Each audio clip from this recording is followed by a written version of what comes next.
I don't remember a time when curling wasn't a part of my life.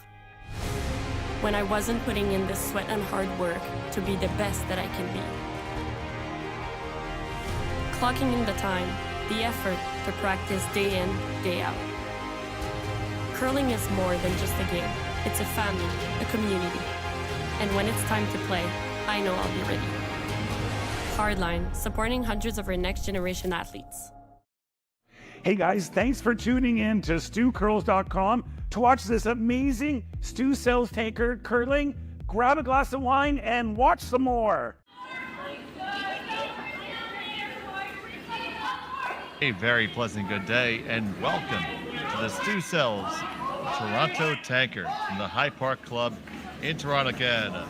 We have first round action here between John Epping and Evan Van Amsterdam. I'm Dave Schmel and you're watching Curling Zone. We have action underway here in the first end. John Epping with the Blue Stones and Evan Van Amsterdam with the Yellow Stones. It is Epping with hammer here in the first end.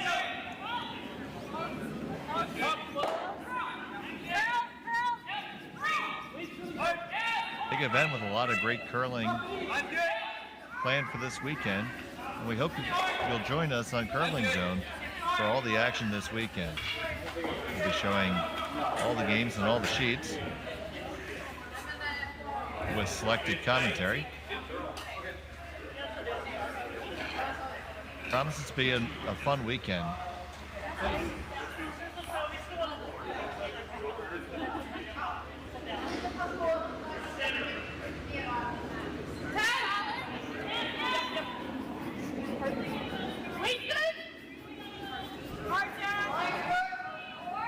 Here's Tanner Horgan.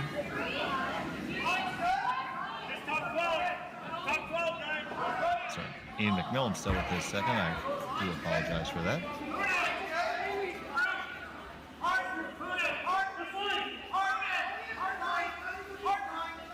This squad for John Epping of Tanner and Jake Horgan and Ian McMillan all played together. Tanner skipping. Now they've joined forces with the veteran John Epping to take a run at this season. Should be an interesting team.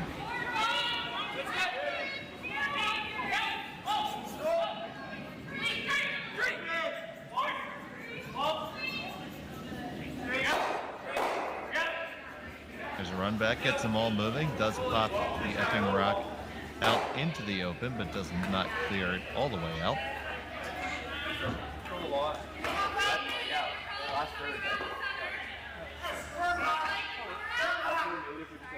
And Epping will attempt to hit and roll in line two.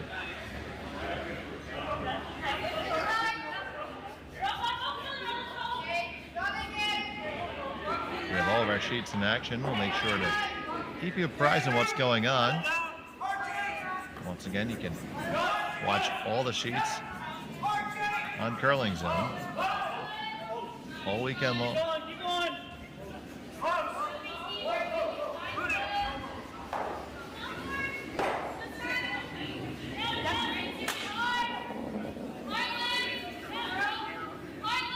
That one does just reckon the guard. So now an opportunity for Van Amsterdam to make sure the force is in order here.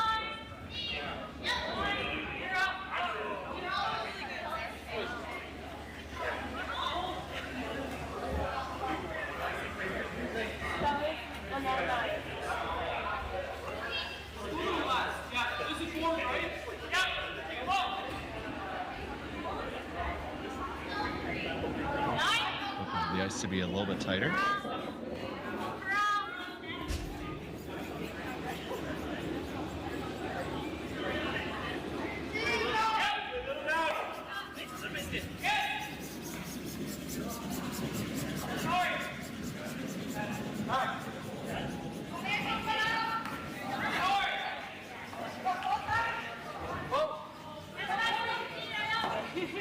Edmonton does not squeeze past the guard.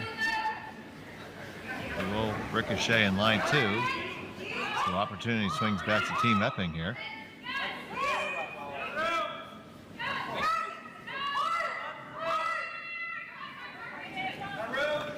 Angle isn't the best for a double takeout.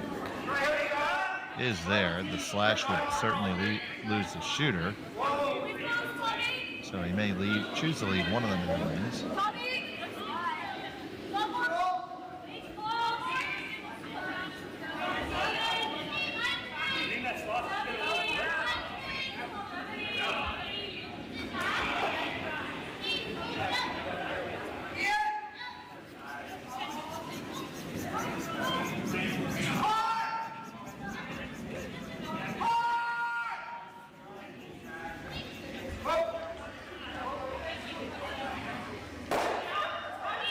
Tanner Horgan with this one.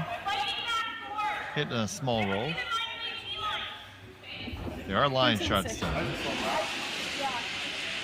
second shot.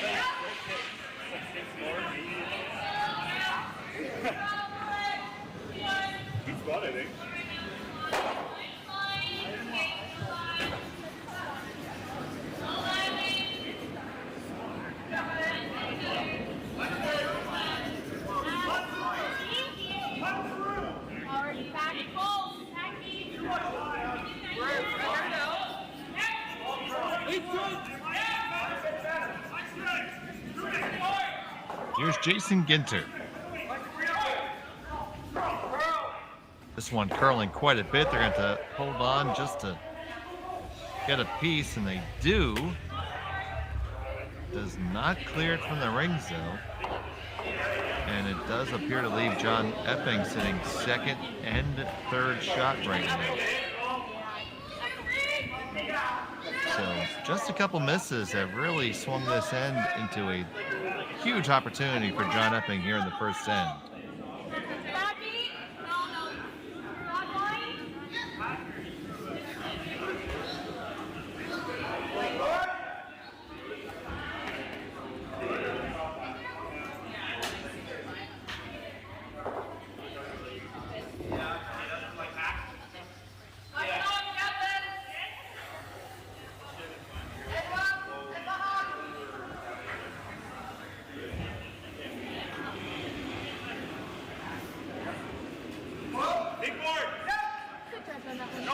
Here's Jacob Horgan with his shot away. Gonna pop this yellow through the hole.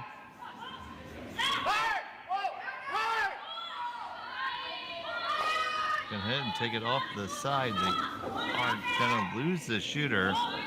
Ooh, it did get a spin back there at the end. That's gonna be quite close.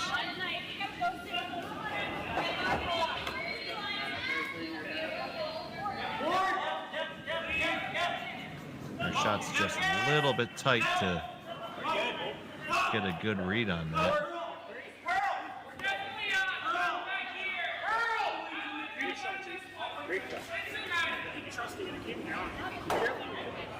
Indication to be that Van Amsterdam Stone outcounts it, so that's Epping line 1-2 in the back. So a chance to get out of the end here with minimal damage for Evan Van Amsterdam. There's Ginter to make this hit with nice easy weight and roll in front.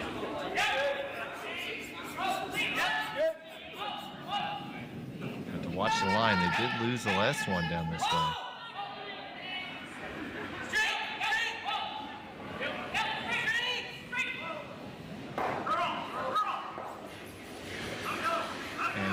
Are going to make the double takeout with just a nice little bit of touch there. Very well executed shot.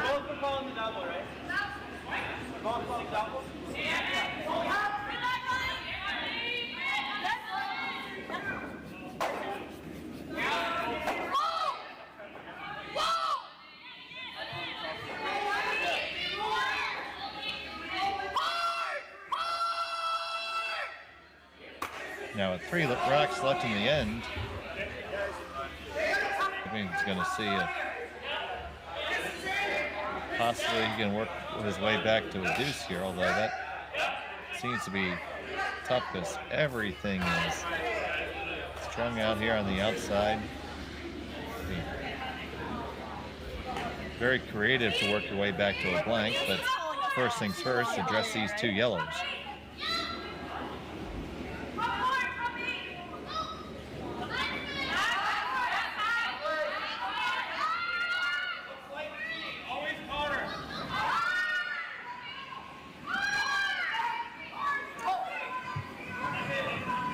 So here's Horgan. He's bringing some weight at it.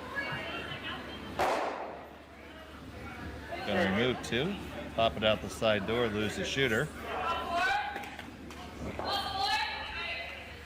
Still shot stone belonging to Evan Van Amsterdam from Edmonton, Alberta.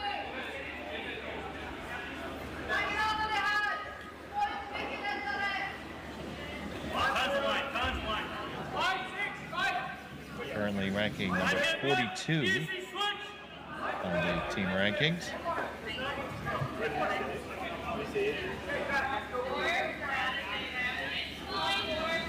And Epping ranked 33rd at the moment.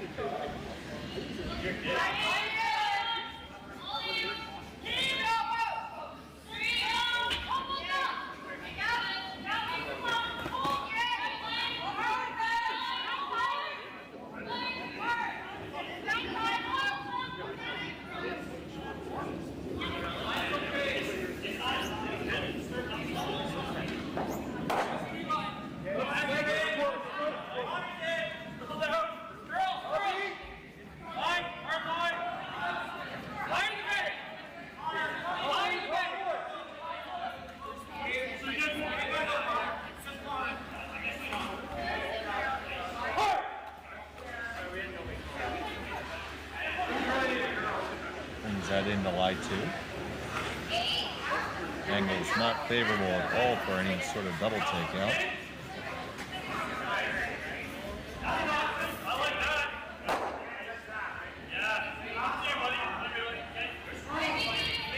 But probably worth giving it a go.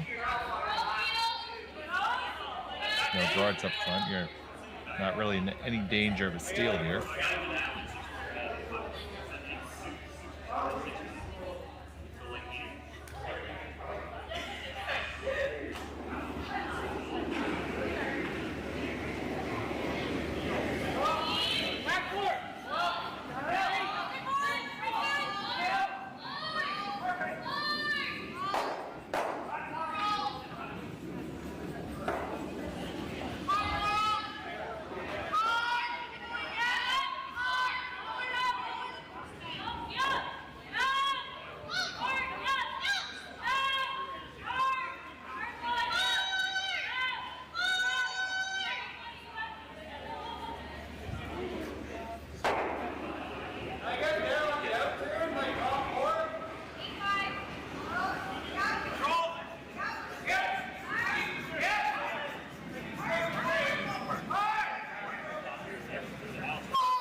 Make the hit and roll towards the center.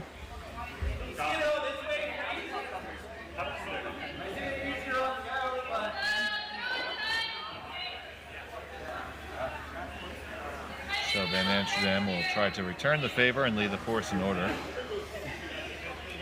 You want to be careful not to jam on the one in the back.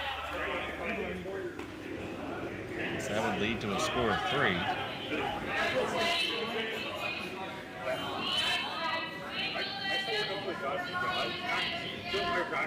Four draws at the same time. Then we picked one. He's like, okay, see where it goes.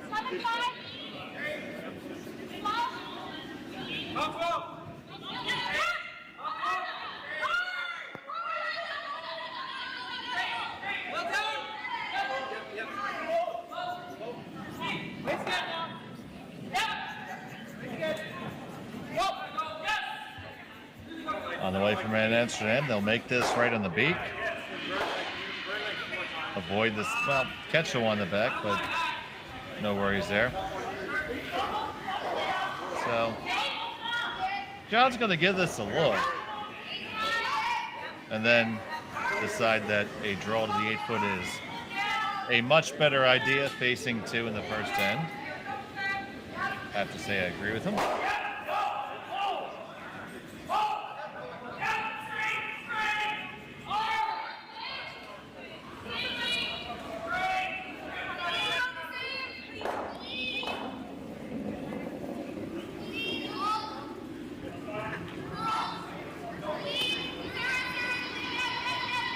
So final stone of the first end, John Epping needs to draw the 8-foot.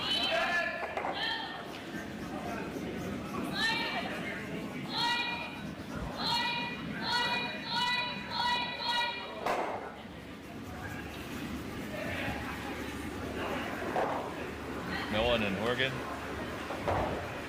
guiding it in. And no problem. So it's a score of 1 for Epping. He takes early advantage. Van Amsterdam will have the hammer when we come back from High Park after this. Hey, curling fans, I'm standing here in front of Sheet Stew here at the High Park Club, and I just want to let you know that I'm so excited to sponsor the sport of curling, to help curling out. So you can go to stewcurls.com, see all my events, see the Stew Sell series, but you know what? I also sell real estate as well. So you need to buy a house, list a house, condo, rental, business. Look, give me Stu a call.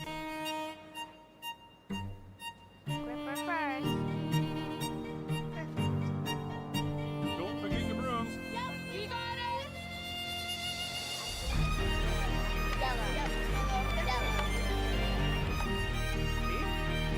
Come on up. Well, what do you got? You got 1, you got 2, you got... Just one more throw, please. You make moments like these possible.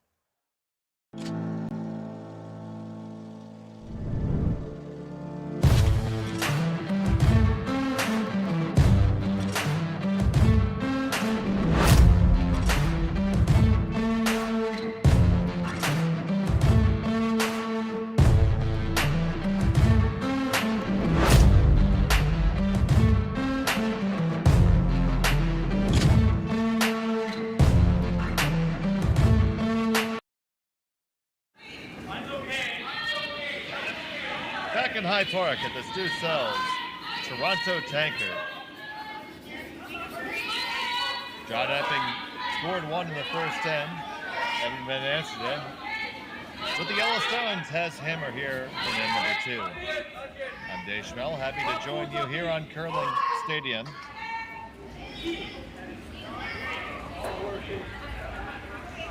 The center guard is up.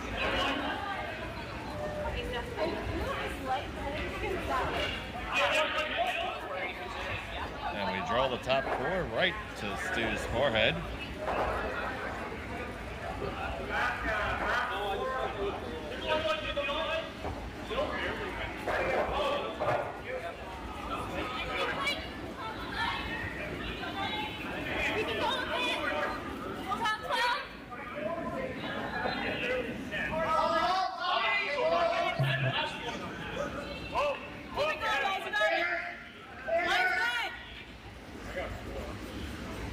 Keep it going, keep it going.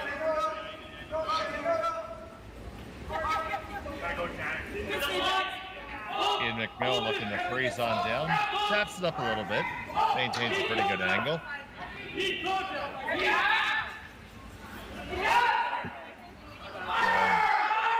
In the 4-foot.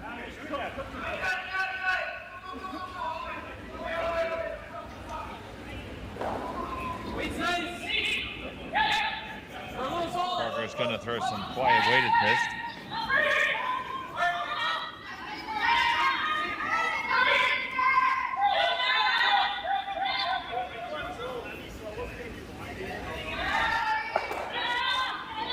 By the guard light nicely, and they leave it edge on edge.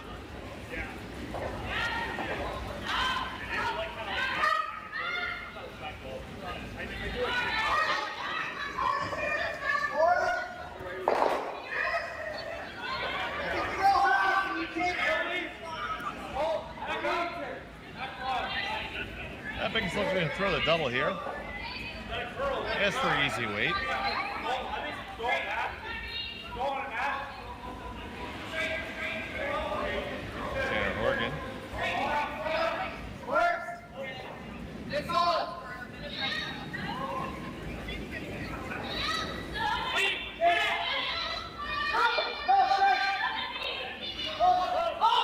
Line looks pretty close. On the 1 to the 2nd, and you clear them both. Nicely done.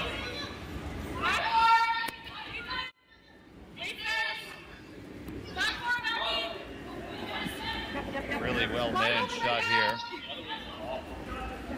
Waited to just the right time. Killed both and held on to the shooter.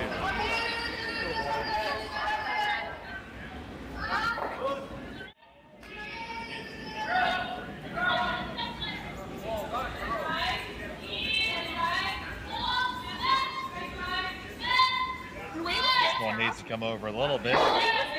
Will make the hit, but the shooter will just hold on to the edge of the ring. Epping asking for the hit here, reminding him to keep the weight up on it.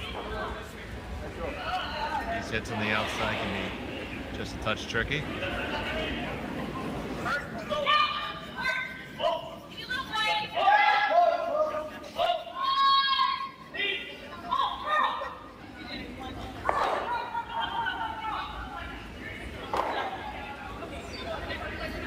Comes on over the side of the 4-foot at the tee line.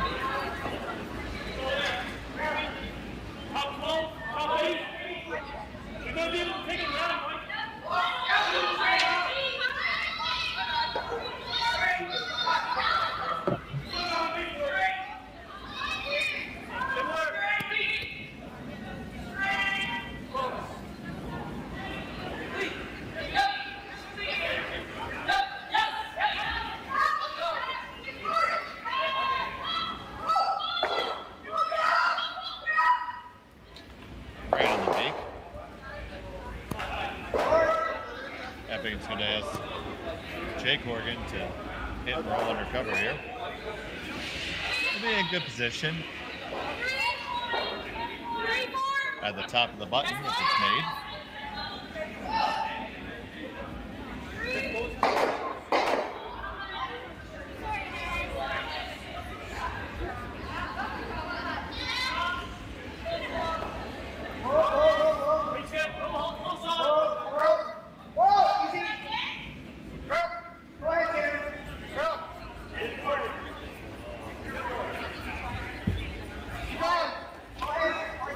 Come over a hair and get the hit, and not too much of a roll, so the same opportunity is going to be there for Evan Van Amsterdam.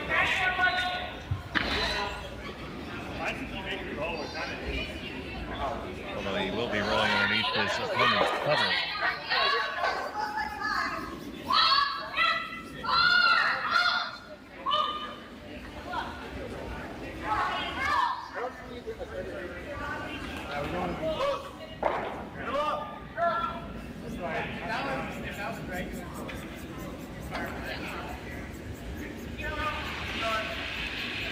This one needs to curl, trying to get it walk over there, but it's not going to.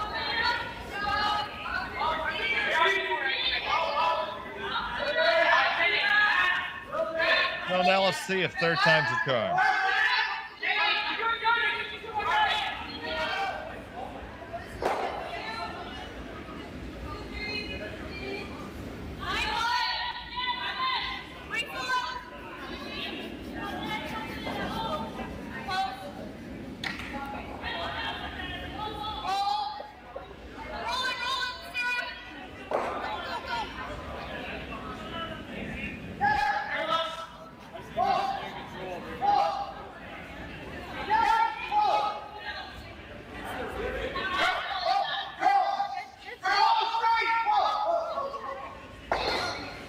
This one, and this time we do get that roll, so that's very nice.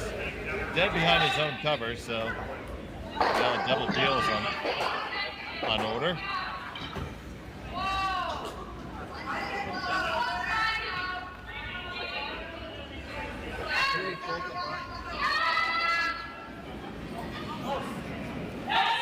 Looks like he may have set this one out just a touch.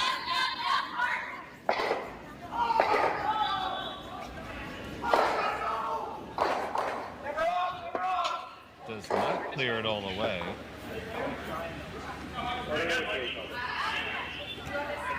Gives Epping a chance to draw under again.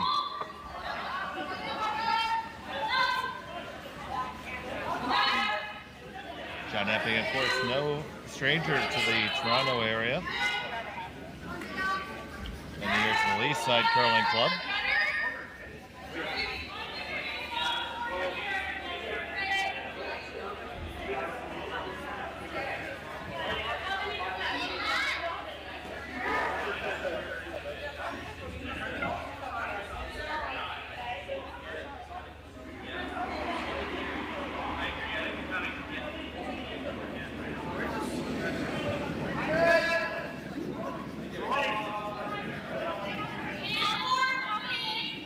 So the first is the cue from the skipper here in the second. It's got a long way to curl.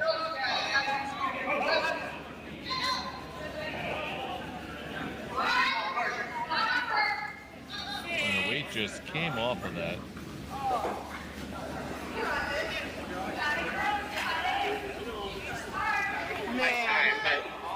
Could have just caught it wide or not.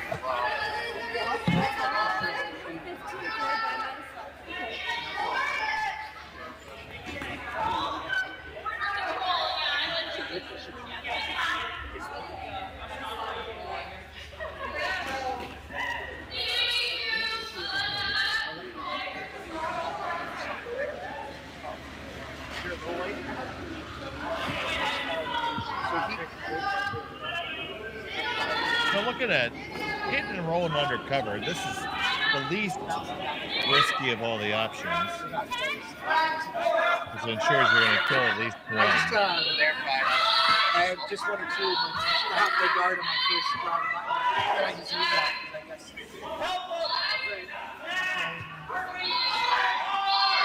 That's my.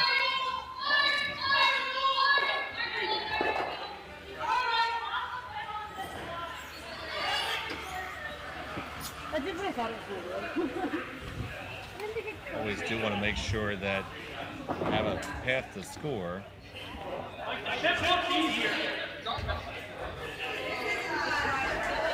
Draw path on the left side of the sheet is somewhat congested right now. So by doing this, you're making sure you get in there and maybe get a shot at a skipper's goose.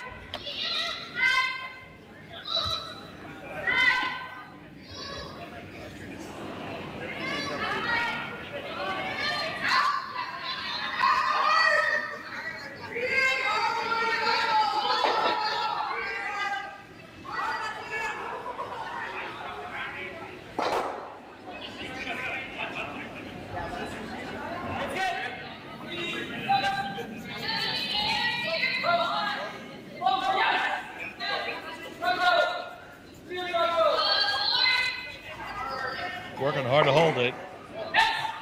Gonna hold it. And gets a pretty good roll. Right onto the button.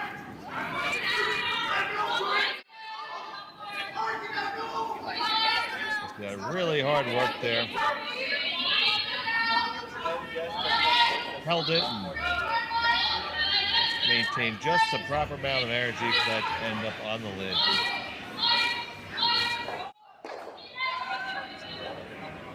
So some danger here for John Epping. Obvious shot would be to play the short run, or maybe a little bit more aggressive here, which is what they're going to do, and play a cross-weight tap and sit shot. Now, if you're ever to pull this off, it will be somewhat more difficult for Van Amsterdam to score. Likely might have to run the center in. It's a lot of distance. So, Epping stepping out here a little bit. And here's his final in the second.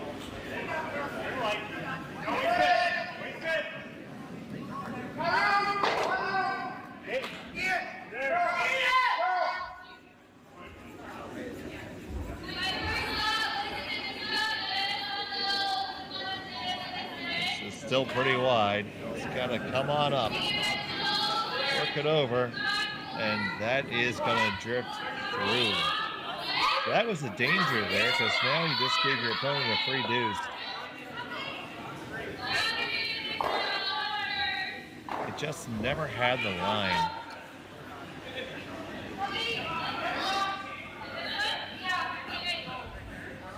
So final stone upcoming.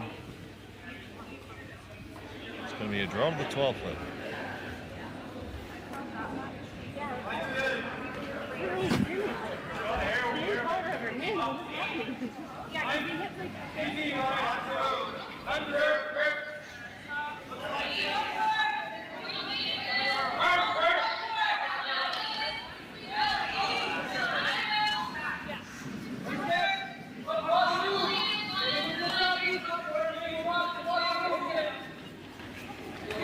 Just needs full 12-foot.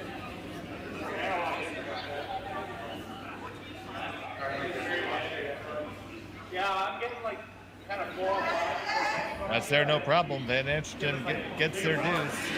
It's 2-1 after 2. At the Spruce Cells, Toronto Tankard. We'll be back. Hey, all you curling fans sitting at home watching the Stu Sells Toronto Tankard here at StuCurls.com. Look, High Park's just down the road. We're here in the Junction. If you bring the map card with you, come to Caribou Gifts and start your Christmas shopping early and get some great gifts for the fans. Hi, I'm Carl Kloss and I'm the owner of Kloss Concepts. We're an electrical contractor operating in the GTA and Muskoka areas. Kloss Concepts is the proud title sponsor of the Toronto Tankard Series. We would like to wish everybody good luck and happy curling.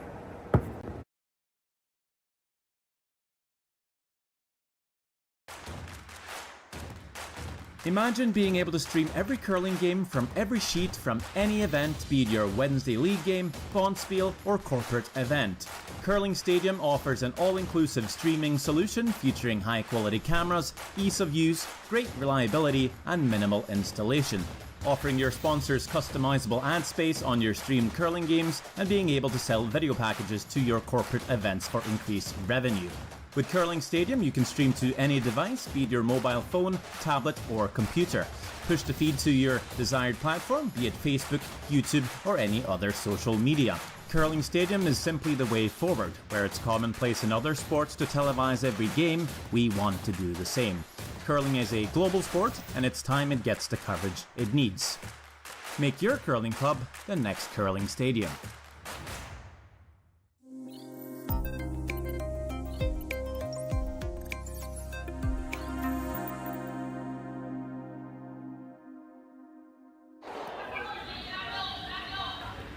Back here at High Park, it's a third end.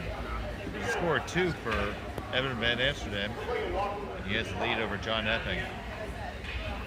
Epping elected to be quite aggressive there with his last. Coming up on a shot that most likely would have allowed a blank end, but instead it was a score 2 for Van Amsterdam.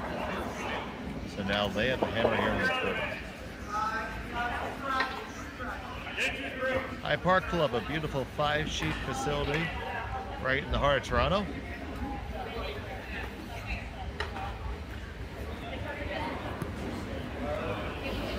That's right, Drew. Yeah. A little more.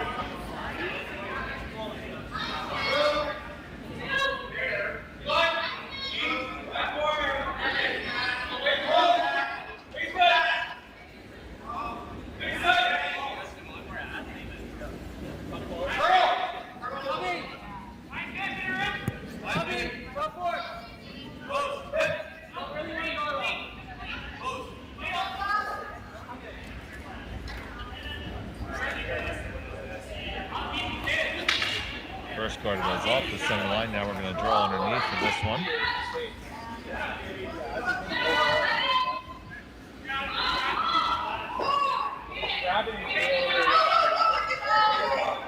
And Epping's going to follow it on in. So staying aggressive here is John Epping.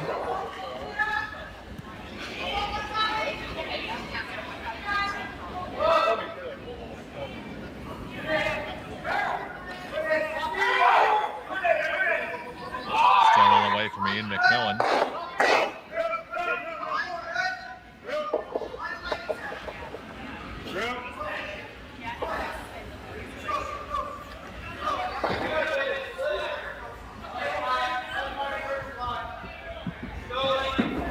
Bring it right up to the face of it. A little tap.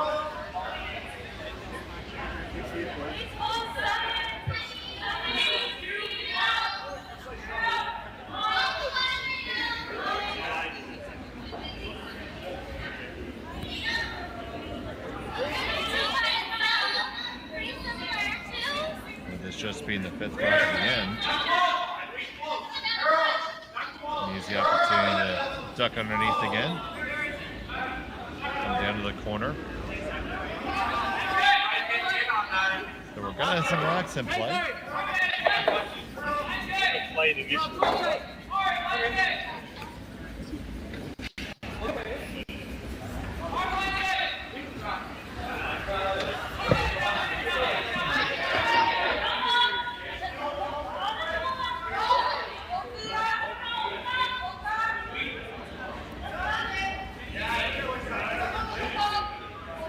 That freezes right up to the face of it.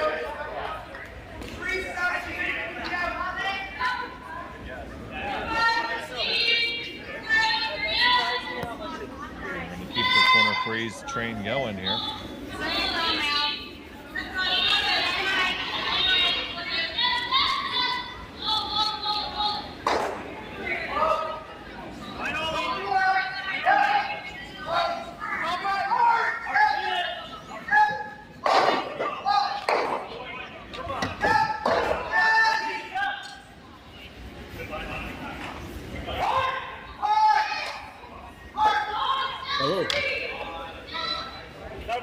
And that one comes right up to the face there.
This one from Sterling Middleton's gonna find its way up there, and we have 5 in the house, and I have a second man in the booth. I'm joined by Darnell Duff. How you doing, Darnell?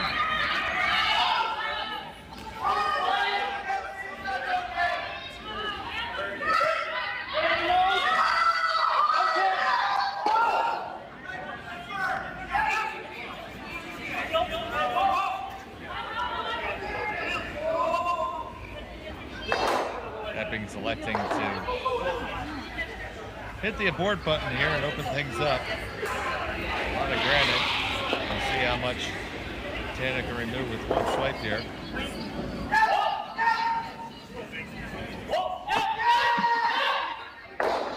One's curling up a little bit high. Gets rid of one, and that's about it. But leaves their rock in a good spot. Does appear to be Epping's shot underneath that entire mess.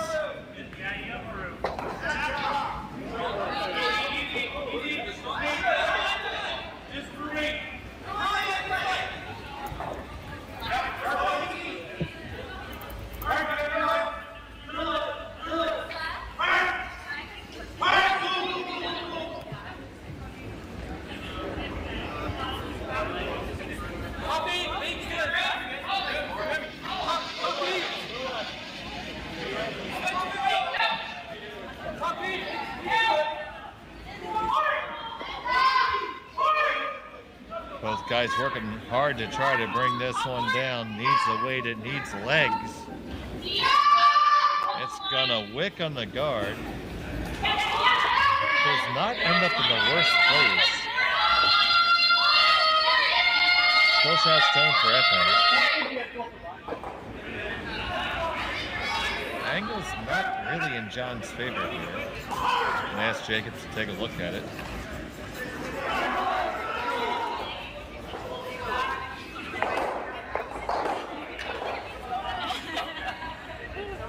He just like looking his face so hard on that. Oh, yeah.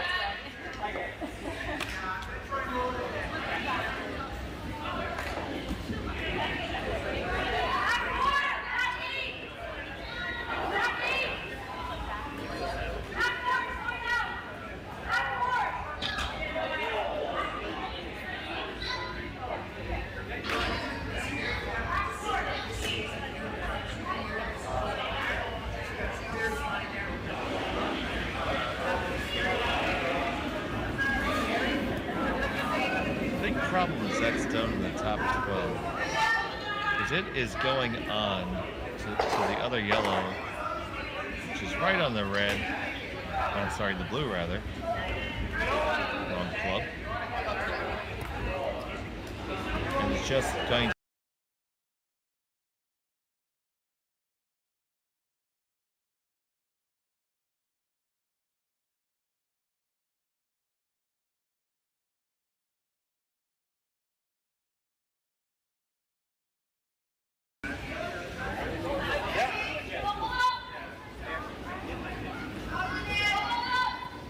They are going to make a play at it. It'll be very interesting to see how this works out. And most importantly, how Van Amsterdam reacts to it.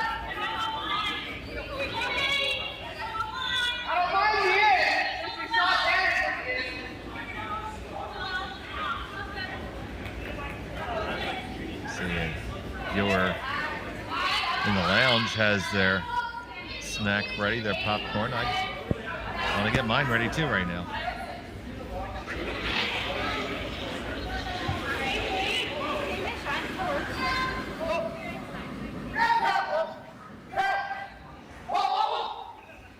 Not in there, it's going to be on the one. Run back the other one and we move things around a little bit. He did kind of massage the yellow rocks onto the button, but it is Epping sitting 2, 3, and 4 after that. So it went from sitting 1 to having a lot of granite potentially being able to score. So Van Amsterdam said, wow, I'm shot, great. But this is certainly precarious.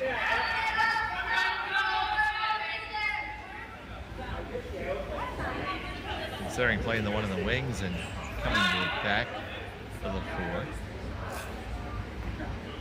I certainly wouldn't mind that.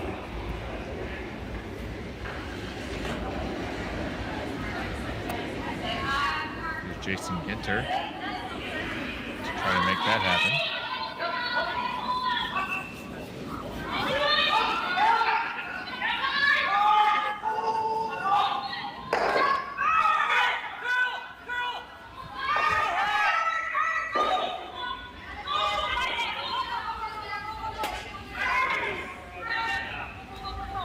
Just stays there. Doesn't look like the double goes there. Looks like it might clip the one in the back, so gonna have to get to that shot stone from the center most likely. Or he could always try to dig it. Plenty of room for that, but after seeing one slide by in the second, I don't know if John's the biggest fan of that shot right now.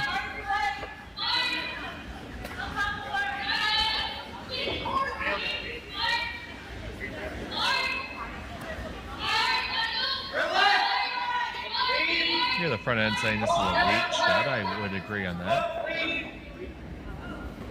You can manage the brushing and manage the line. It has to come out the hand the right way to have a chance at that.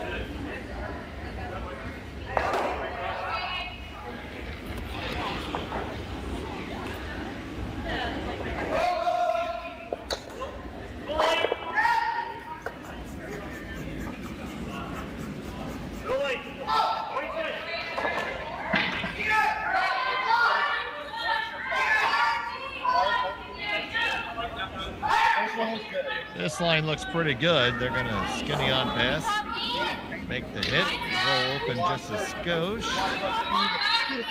Move it back. You probably would have liked to move it just a foot more maybe, but that's still a pretty good result.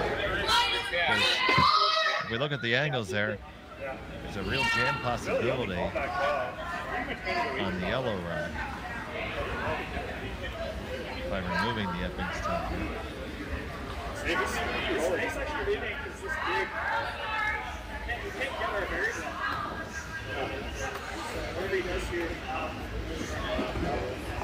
Epping sitting first and second at the moment.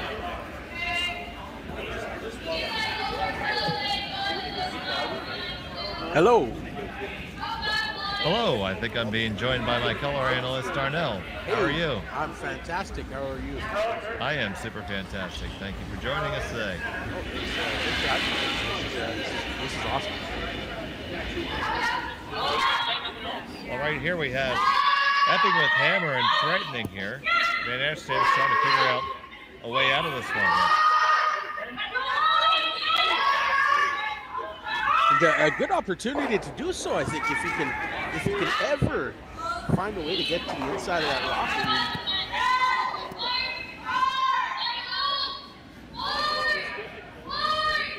That Epping stone at the center line 12 foot seems to be threatening anything there, though. So here we go, Jason.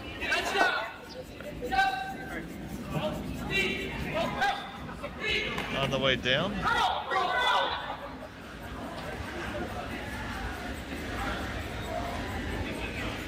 Just gonna nose it is Van Amsterdam with his first. Makes Epping make a shot. Would have been tough, from the angle to get to the inside, but at least forces Epping to make a shot. And if Epping makes, a little bit of an error, that's how Van Amsterdam can, find a way to get out of this end.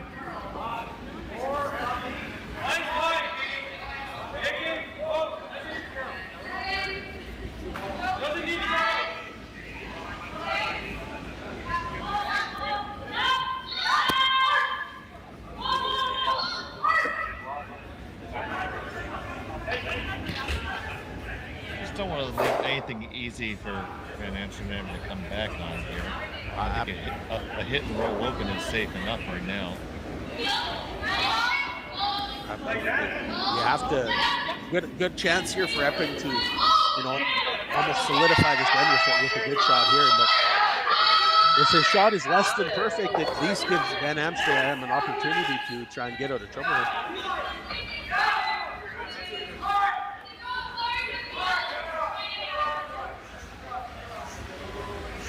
Have to roll that shooter. Certainly a lot less ice than Van Amsterdam gave, so I'm interested to see what kind of weight they're coming here and what the end goal is.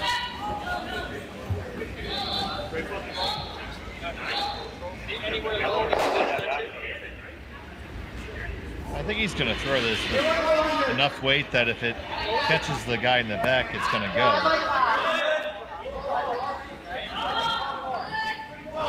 Sounds like they're signaling back. Yeah, I just saw that.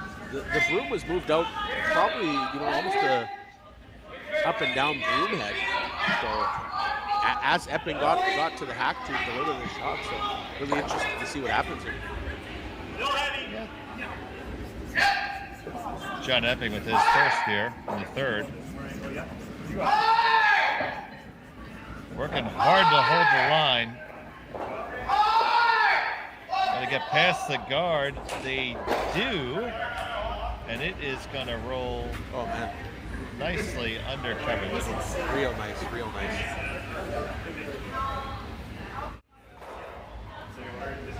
As we take another look at this here.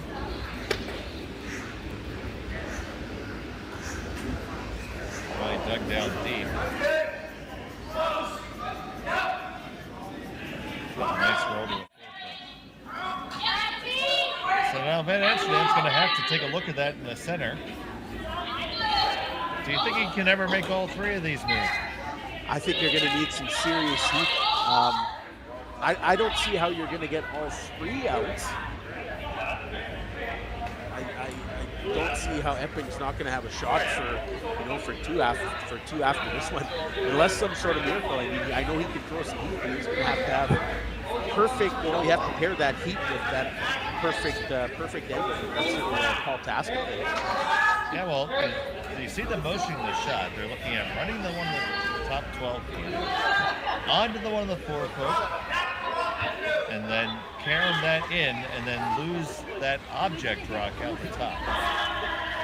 Now, I guess my one question on the left rock, blue rock on the side of the 5 foot or the 4 foot, does that jam on the yellow and the 12, and then which would maybe allow Epping just to come down to that back yellow again to solidify too? Like this is a high degree of difficulty. Interested to see how it all turns out.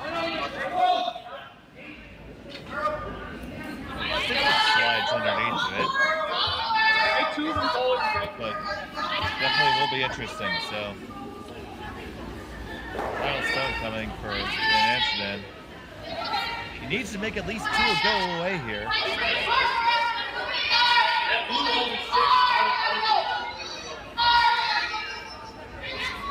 Big shot. This could be a huge momentum boost for Amsterdam. Obviously for Epping, it could be in his favor as well. On the way, working it hard. Coming on down to it. You get the one off the second, get it moving, and it stuffs it, but not bad at all. Yeah, I don't know. I don't know if that shot was.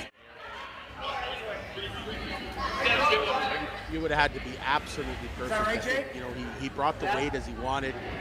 Obviously, a little bit out of the release. I think the sweeper picked him up pretty much instantly.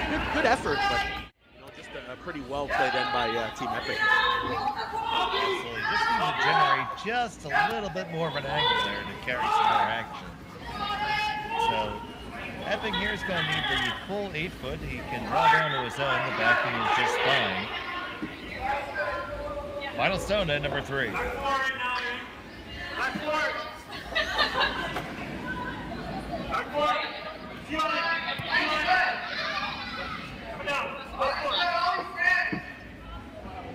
A shot that you expect the Brushers just to dust it in, nothing wrong, all good, just like dust. And a shot that Epping, he's no stranger, he knows what he's doing there. So nice draw, and really nicely played out.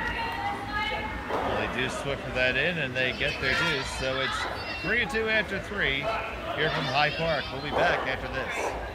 Hey guys, thanks for watching the Sioux South Toronto Tankard here at StuCurls.com. And all you fans and all you curling teams who are staying in the area, come up to Petty Fine Foods. Lots of great prepared food. You just throw in the oven, cook, eat, and go. And if you show your map card to Stefo, you're gonna get a free espresso and a complimentary cannoli on the house. Free! Free! So come on up. 4-letter magic word. I don't remember a time when curling wasn't a part of my life. When I wasn't putting in the sweat and hard work to be the best that I can be. Clocking in the time, the effort to practice day in, day out. Curling is more than just a game. It's a family, a community. And when it's time to play, I know I'll be ready. Hardline, supporting hundreds of our next generation athletes. Everything I've worked for, everything I've sacrificed, has led to this. It's out of your hands now. All the gold medals in the world can't help you now. You could throw the perfect rock and still miss, but it just takes one. You leave it all out there on the ice to leave behind a legacy. Back here in the 4th end, Epping got his deuce. Has a 1-stone lead here. And Amsterdam throwing the yellow rock says him here in end number 4. The first guard is up from Team Epping. And here we see Amsterdam coming right on into the 4 foot. And I think if you go back to last end there, Dave, I think if you're Team Amsterdam, you're okay giving up 2 because you're still in a situation now where, if you get 2, you're up, and you had to force at the end of the day, although it was an easy shot from Team Epping at the end, you still had to force them to make a shot. So if you're Amsterdam, sure, you never want to trail, but certainly not in a bad spot here heading into the set.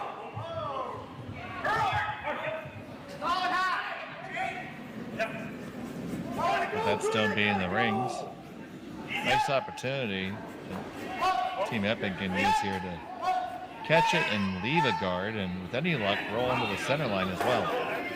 2, 1. It is very close to the center line. Don't think it's quite on it. Yeah, I think it's maybe just touching it, but an opportunity now for Amsterdam to tuck one behind a couple of guards. At that point, it's game on in this end. Absolutely, they want to draw right to Stu Sankey's forehead.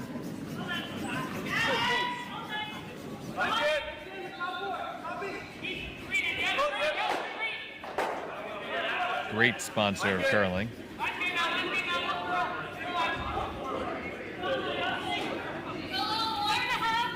whole Stu Sells series. Great series of tournaments across the country.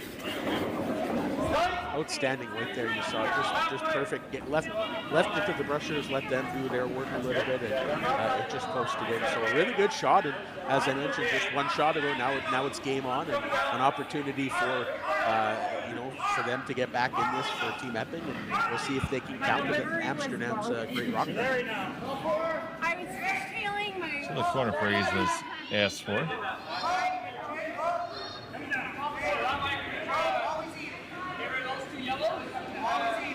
Now it's taken the break. Now will it carry the right amount of weight?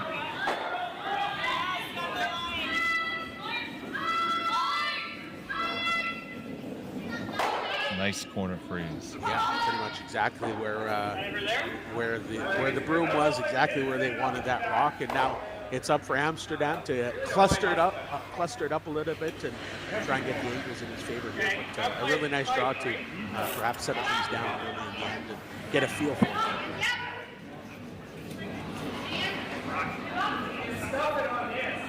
Here we are.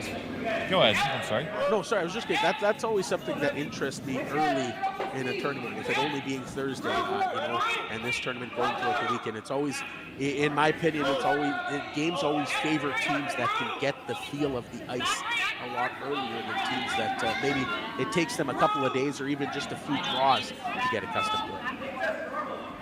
That's absolutely always the case for sure. That one comes right on down, and not quite the perfect stagger, so I think you have the ability to make those yellows go if you want to, but electing to leave the pressure on you. Well, and that's the thing is, these guys are so good these days, and that's, for a recreational curler, that's a really good shot, but once you get to the elite level and you're off even by, a couple of inches, that can heavily hurt you. I mean, we'll see what Epping does here. It doesn't look like he's going to take care of those yellow rocks, but as you alluded to, there certainly has an opportunity if he wanted to go down that route to probably get one for sure. And, perhaps he can just move them around a little bit. Instead, he's going to let that guard sit there like a vulture, and then try to come underneath himself.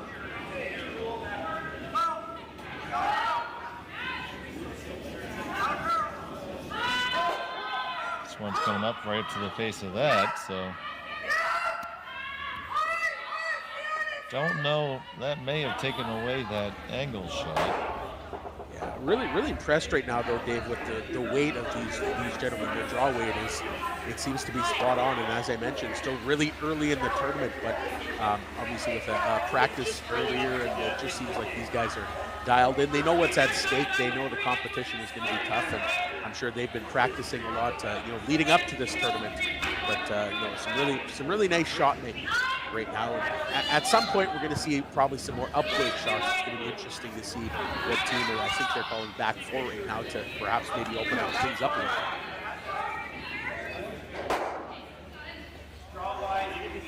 Definitely plenty at stake this weekend. $40,000 purse.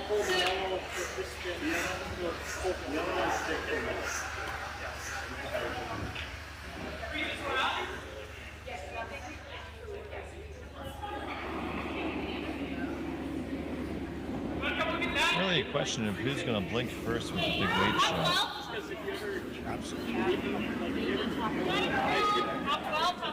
Sterling's going to come on down and take a look at it. Well, why not bring the whole squad? More the merrier. It seems to be more. It seems to be more that trending that way, Dave. You have a lot of smart minds these days, whether it be lead, second, third, and skips obviously. But there's a lot of brilliant minds on the ice, and you know, I thought even when I was growing up and watching the game, it was more so maybe just two of the players or maybe three chatting shots. But I like what Van Amsterdam doing, using four minds, maybe not trying to overcomplicate things, because I think that's where you can get in trouble when you overcomplicate things and think about a shot too much. But I'm sure these four smart minds just want to get the right shot and then deliver it as best as they can.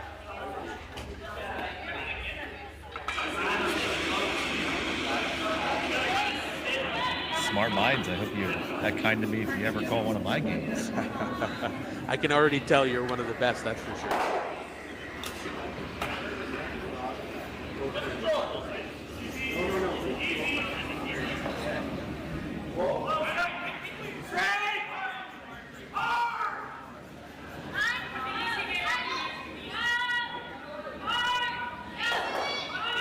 Really cool to see Jason Ginter on the ice. I know back in my time I used to host online curling tournaments, and he was a guy who played frequently, and he was one of the better players. So it's interesting to see when someone you know, can have success on an online curling game, but translate that to have some pretty good success in real life. So pretty cool story from Jason Ginter there.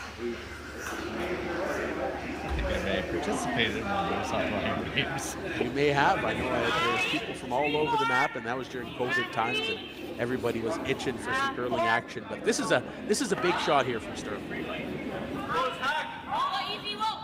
Shot away from Sterling Middleton.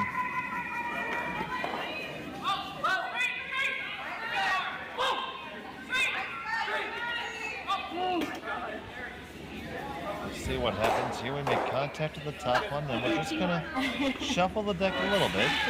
It did release their stone, and it took the immediate danger away from Epping running his on. Yeah, really nice shot from Sterling there. I think Van Amsterdam is sitting in a pretty good spot. Angles are favoring them, and now it's up to Epping to try and counter it. But just going back to my previous point, that curling game was, for the folks who have not played it before, it's Fly or Die Curling, easily accessible, playcurling.com, free, fun, cool opportunity to meet some new people and some avid curling fans from across the globe. I'm pretty sure my club had a little tournament on that at some point. It was fun, especially during the pandemic. Everybody wanted to be on the ice, but we couldn't. So it's just a pretty cool community. It's a small world, I like to think of it as.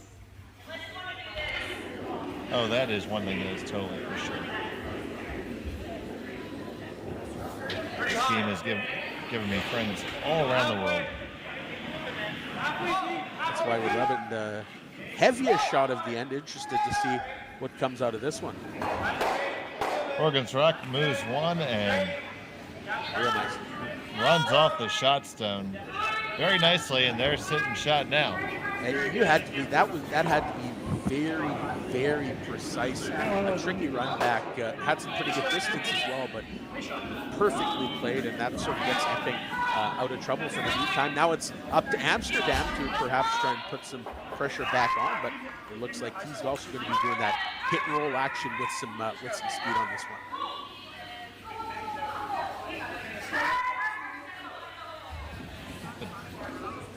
Definitely start to get things moving. You just don't know how much energy is going to transfer through the pile. Comes on the way. Also coming with all due alacrity. Hits one, releases it, pushes them all back. It does remove the shot rock. Leaves Epping sitting one, but it's way more open now. That really changed the landscape. Let's take a look at that again. Jason Ginter coming with the high heat there and moving all sorts of grounded. Impressive shot, but now allows Epping to try and split the rings, and then it's up to Amsterdam then to try and get himself back in his end. But a good shot from Ginter to open it up and take away that little slight scare. Perhaps he's forcing his face. So at this point in the end, do you like just hitting and sticking there and just leaving the ring split? Yeah, absolutely. I don't think you want to dare with trying to move in and then give Amsterdam an opportunity to perhaps make a double on the right to left and then sit behind, because he does have a corner guard there up there, so you don't want to give him any opportunity to try and make a double. I think you just hit and stick and make Amsterdam be the aggressor if he so wishes to.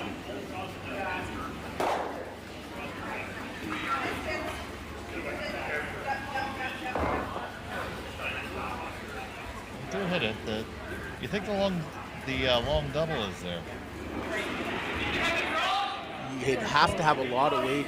I'm just wondering if they're going to try and hit that one in the forefoot and maybe flop under their yellow, because there's still an opportunity here. It depends on how it's going to have to be perfect weight, because that corner guard isn't overly far out of the rings and probably going to have to curl it at the end. But if you can ever get to the inside, you're once again in a really good spot. And it looks like Amsterdam, he wants to try and capitalize when he gets an opportunity. And if he can make this perfect, he's going to be in a really good spot.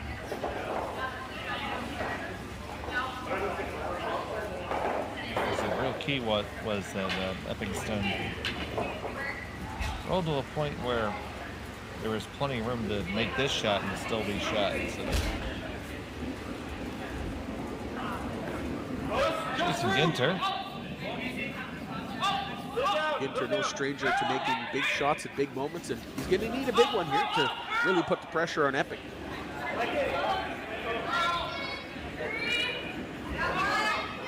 There we go. That one now is coming on over, but it won't come over far enough. So I tell you, that was so close there. That was really close to being really good. Just needed to curl a half an inch more, but that now it's a pretty seamless shot from John, and once again to take any momentum away from Team Amsterdam. That was really close to being really good.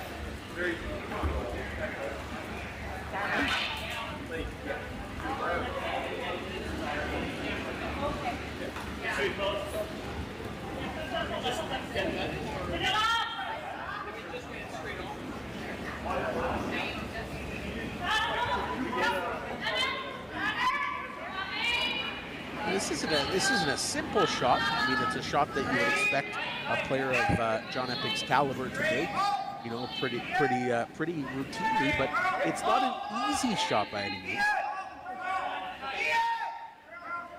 Most importantly, trying to manage the roll here. They are trying to stick it right underneath the cover, and that they do right under the lid. But that is back of the button, so now an opportunity for Amsterdam to try and pin one right on the top, and I think the opportunity to get two is still going to be there. I mean, he's going to have two real good shots, but I think John slid a little bit too far there on that hit ball.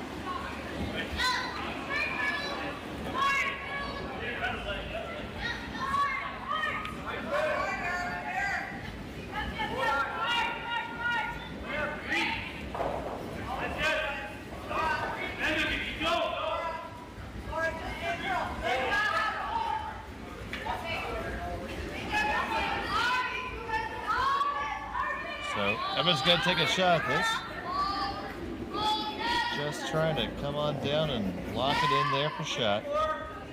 Couple of fifth place finishes for Team Amsterdam this year at the Hack 2 House Alberta Curling Series Major, as well as the Savile Shootout in Edmonton. So they're looking to improve on that this week and perhaps get onto the podium and make some noise. As you mentioned, $40,000 up for grabs, but this one looks well outside.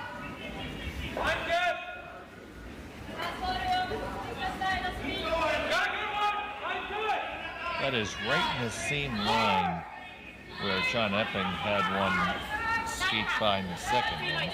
So it might be just a hair straighter there. And now an opportunity for Team Epping to be the aggressor here. And if you put this in a really good spot, what does Amsterdam do with this last? That was a critical miss in an unfortunate time for Amsterdam, who otherwise is playing a pretty good game. But Epping could take a pretty good commanding spot in this if he can put one maybe top 4 and really block anything. Yeah, good shot here. It's going to force you to play some sort of angle off the guard. Some sort of run, which never easy, are they?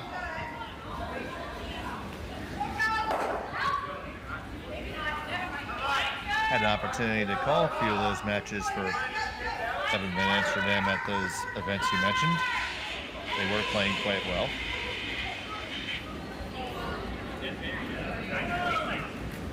This could be one of those shots that really changes the outlook of the game. If Epping can put this in a really good spot, Amsterdam's going to, feel the pressure as he goes down the hack to try and maybe maneuver his way into the 4 foot for 1. But if Epping can put this in a good spot, it's going to be tough. It's got to go. They got to get it there, try to get every inch out of it, lock it right on there, and that's not too bad. Yeah, that's pretty darn good, I would say. I don't know if you're Amsterdam, you're looking at that double, but this is a critical juncture of the game.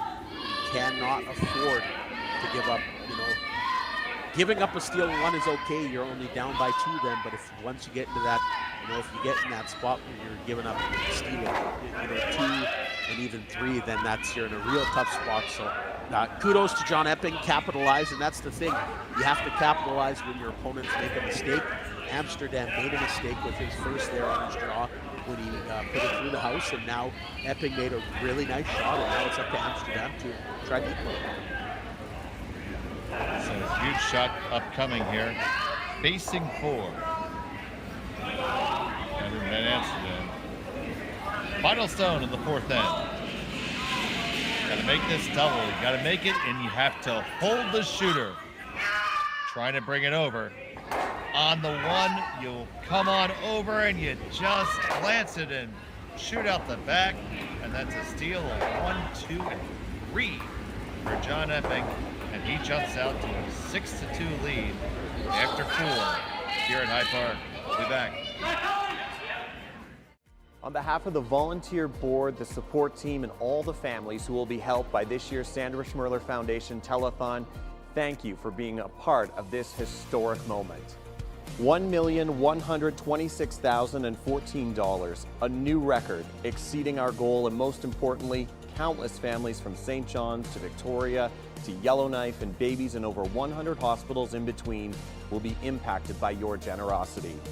And we couldn't do it without the amazing partnerships we have with Curling Canada, TSN, and Net2Phone Canada. They connect you, our generous supporters, with so many of the Scotties participants and our volunteers on Telethon Day.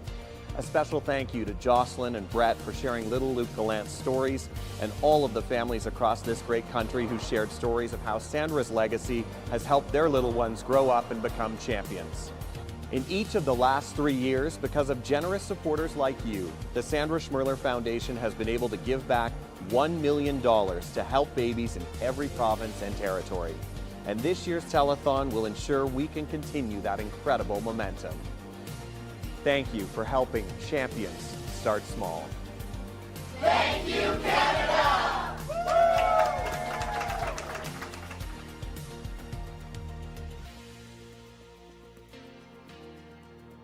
Hey, curling fans, I'm standing here in front of Sheet Stew here at the High Park Club, and I just want to let you know that I'm so excited to sponsor the sport of curling, to help curling out.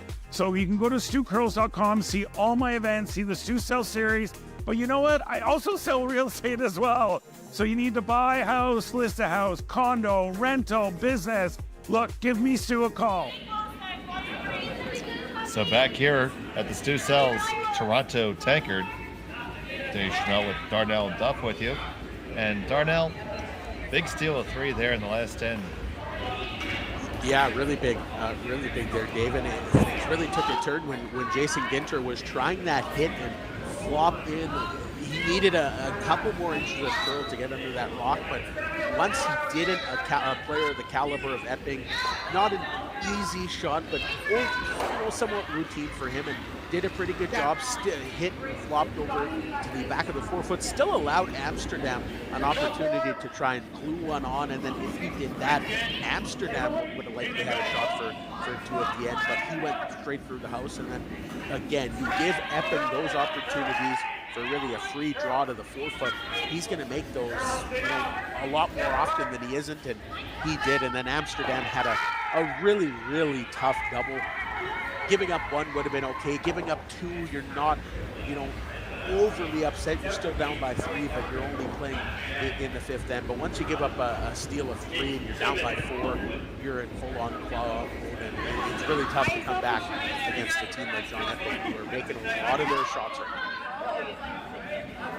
So the first 2 go right in for John Epping and his squad. We have a corner guard up, and we're coming right underneath of it. Are you surprised they didn't go double corners here? A little bit surprised, yeah. I am a little bit surprised that they didn't. Now they put it really nicely behind that corner guard there, but I am surprised that they didn't go double corner. No reason to panic if you're Epping, and you just put another one in and put another one in the rings, and eventually Team Amsterdam is going to have to deal with it. Or are they looking to trying that back line wait? That's a tough shot, but I think if there's a team that's going to make this right now with how they're playing, it will be Team Epping. And if you're just to wick off the guard, that wouldn't be terrible as long as you don't make a guard violation. No, exactly. Yeah, absolutely. A tick and roll over to cover yours is never a bad thing. This is a big rush. This looks really tight. That is going to catch it now.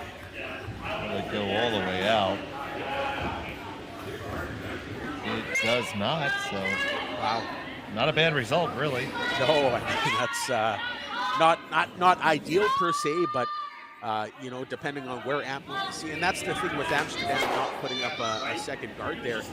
Where does he go now? Because if he tries to tuck one behind that guard, then that's a straight run back for Epping, which it looks like maybe he's going to do. But things aren't setting up well for Amsterdam right now.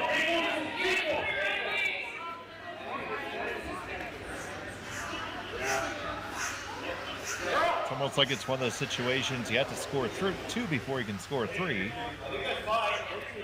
Yeah, I honestly, Dave, I don't think you could be thinking about 3 right now. Sure, we'd love 3. I mean, John Epping wasn't thinking about stealing 3 in that end. He was just thinking about trying to eliminate the damage and not allow a big end, but it turned out that he did end up stealing 3. But if you're Amsterdam, still plenty of game. I mean, you're only in the 5th end. You get 2 here, you're down by 2, you give up, 1, you force, and then you're only down by 3, and you're right back in it. So just try and find a way to maneuver yourself and get 2 points, get yourself back in the game. But you can't allow another steal here, or scoring 1 is probably not enough.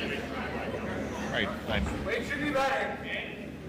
My intent was there to say that you want to be aggressive, but you can't get too crazy right away, because then you end up giving away the game right now. Absolutely. Perfect point.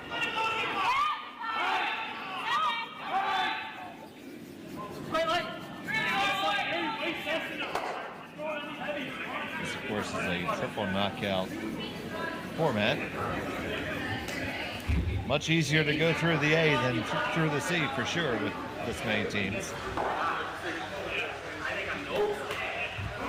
Yeah, just the way it was off there, Dave. That was just the way it was short. Wasn't going to make their tough miss for Middleton. And I would imagine that, giving up that steal of 3, that's deflating for a team that otherwise was playing solid. They were making shots. They were sticking close with a real good team effort. But in that instance, it can be pretty deflating, especially when you find out that you're down by 4 at the end of it. So here we go with the double peel. They did leave a guard. Not ideal, but not terrible.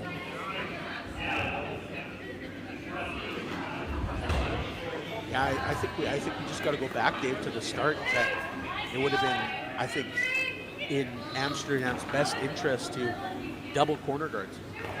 I think that would have been the best way to try and solidify your 2 points. 2 points certainly still a possibility right now, but that yellow's wide open, and it looks like Amsterdam wants to go in the house and try and move those blues a little bit around here with Sterling. So this is a big moment in this end here for Van Amsterdam to try and get something going.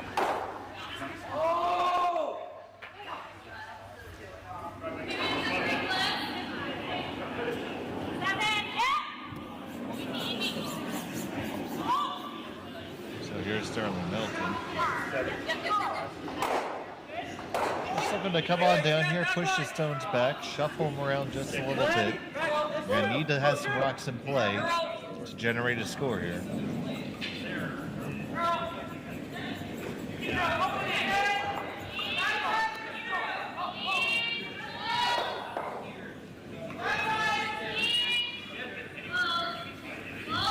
Tucks behind pretty nicely, honestly.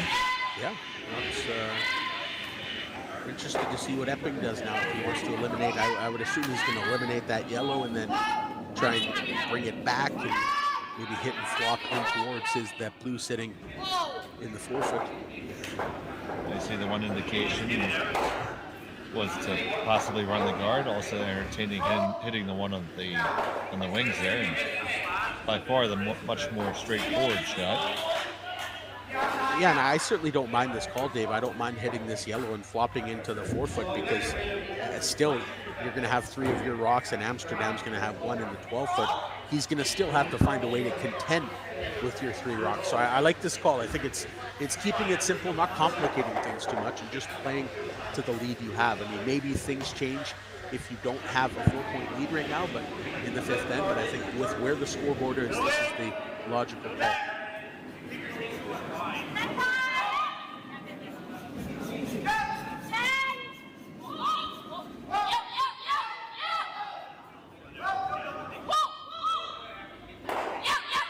Gonna get the hit and the roll.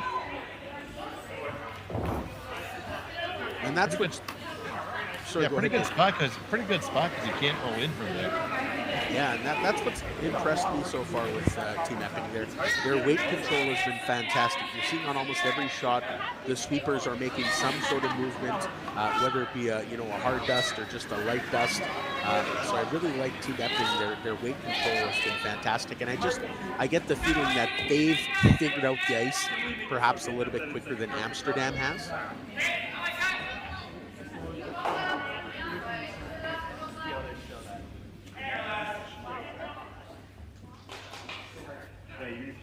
So they're going to take on this one on the top of the 8-foot. The problem with that is you are going to end up looping your own stones.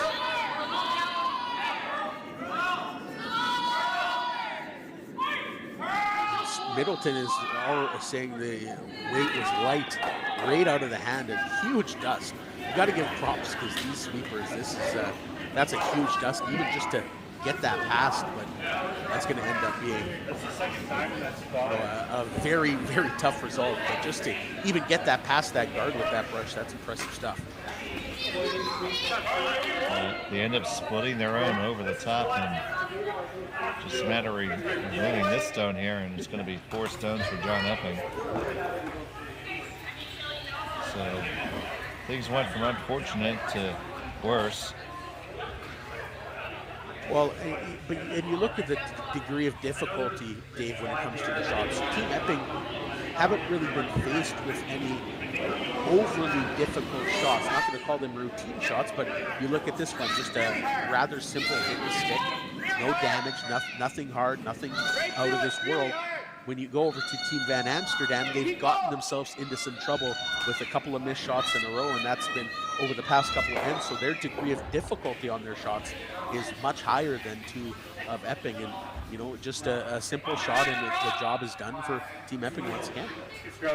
And we do see a little bit of a half shot there. They didn't want to roll towards the center there, generating a pocket possibly for Van Amsterdam to be able to use here.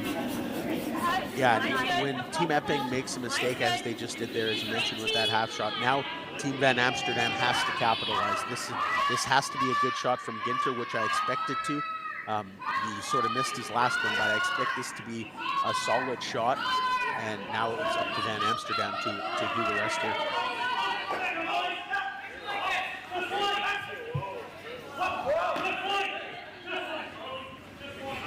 Looked like they were looking at that blue on just the right side of the top of the 8-foot there originally. They're just going to tap that blue back in the button instead.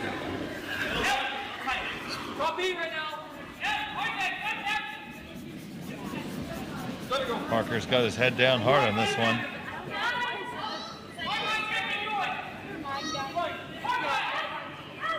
Not taking a breath the entire way.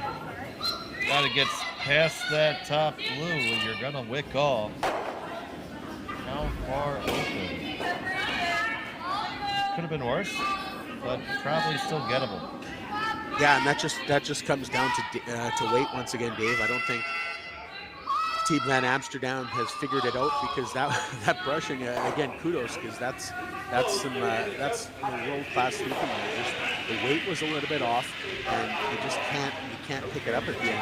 But really good job by Parker there to put his head down, give her all he could. But at the end of the day, it's just going to result in another easy shot for Team John Epping. And I mean, you expect Epping to make this 100 out of 100.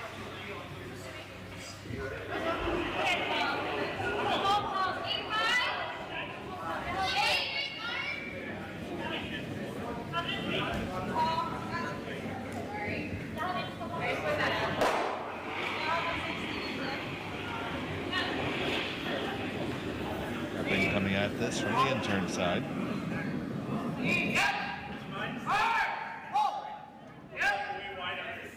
On and off, always a good sign. Now just bringing it home. No problem. Now you've left Van Amsterdam, Dave, with not much, and that's to put it nicely. You're gonna have to try and jumble up some rocks here, but pretty perfect end from Team Epping once again, up by 4.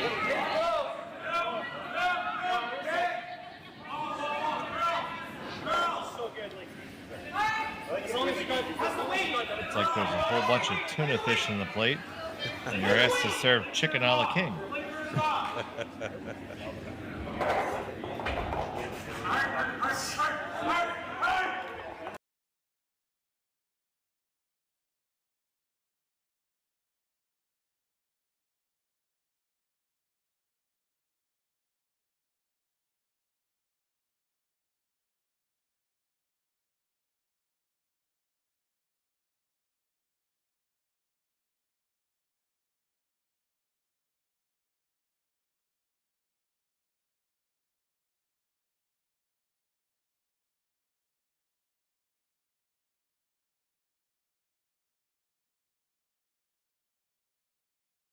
And the degree of difficulty for Team Van Amsterdam is high.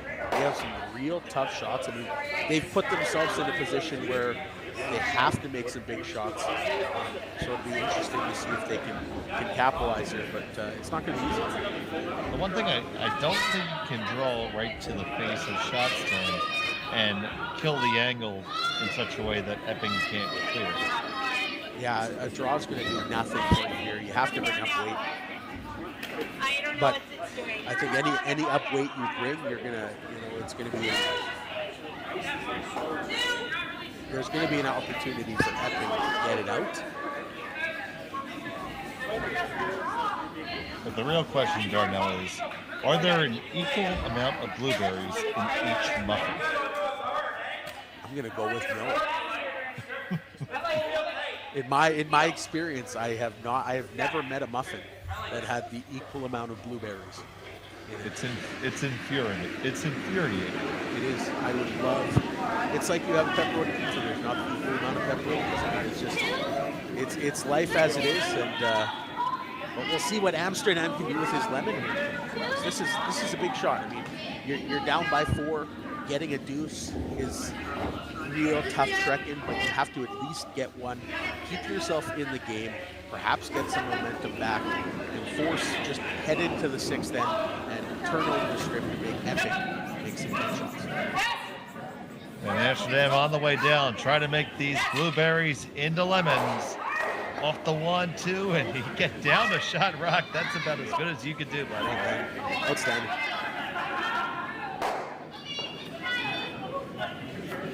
That's again, it's an easy out for Epping, but what it does, it's going to open things up for Van Amsterdam on his last to get that 1 point and to maybe get that confidence back, because that's a real nice shot. I mean, he called it and he made the shot. So even if it doesn't result in 2.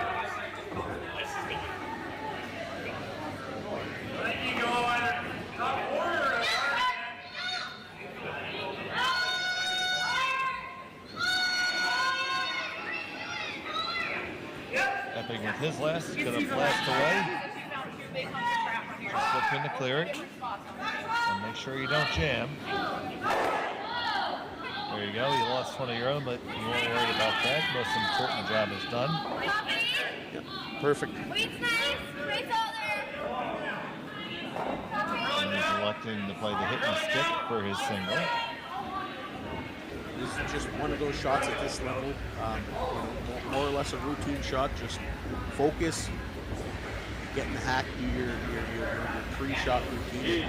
Get a point back, because Van Amsterdam should be, if he can find a way to maneuver and get this point, he should be feeling good about himself. I mean, he's still down by 3 points, but before he went up to shoot his first rock, things were looking a heck of a lot worse than they are right now. So kudos on that first shot to Van Amsterdam, and now an opportunity for him to capitalize and get a point back. Funnels down to the 5th end. Just had to hit and stick for your single. Rushers like it, just escorting it down. And right in the beak, no problem. Single point in the books. 6-3 in favor of John Epping. We'll be back from High Park after this.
Here at High Park. Single point for Van Amsterdam, but Epping does have the hammer. He's up by 3 in the even ends here. So all out for the steal here for Van Amsterdam, right? 100%. You're running out of ends, and you're down by 3 points. You got to go all out steal.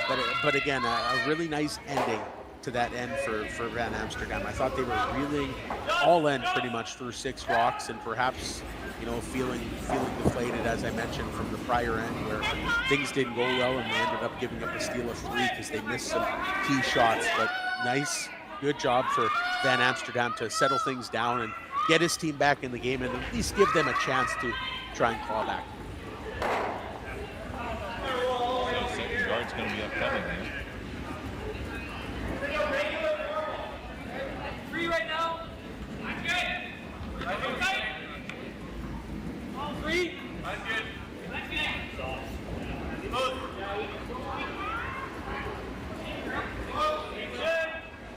really key to make this shot is called. I mean, you got to be pretty much perfect moving forward if you're team Van Amsterdam. It's under the corner, so it is in the house. So John Epping can entertain the possibility of coming after it. He can see a decent sliver of it. Well, and this is the shots that they've been making with McMillan here. Another good opportunity, but again, Dave, another error from Team Van Amsterdam. A simple one at that, just trying to get a guard outside the rings, get yourself set up, but brought it into the house, and now Team Epping a chance to eliminate that rock. And they do find their way past it, so they will be able to kick that Yellowstone out into the open. Not clearing it all the way, but that's good because it gets out of harm's way. Yeah, you're happy. You're happy there. That's a nice shot there from Ian McMillan. Used to curl back in the day with Robbie Gordon out of the Manitoba circuit.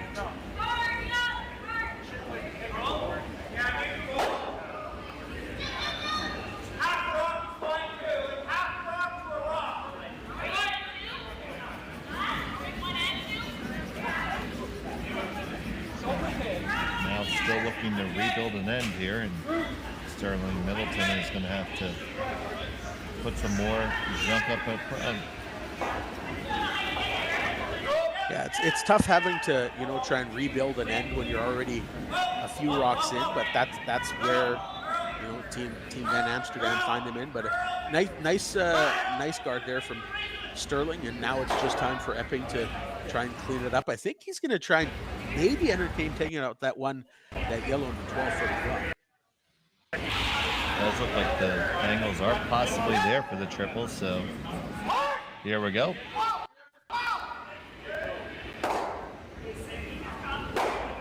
Get one, and we do clip the one in the back as well.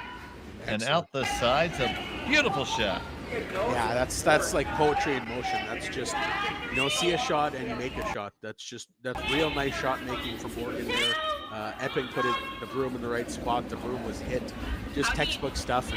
And Team Epping looking really, really strong here. You could see Van Amsterdam's face after he made that shot. He's just like, what do we got to do? This team is just sort of making everything here, but they're playing real well. Certainly a good start to the weekend so far for John Epping and his squad. Stays a very long guard, so double peel upcoming. Or just a straight peel. Don't want to leave a guard. Yeah, I think they're just electing for the straight peel.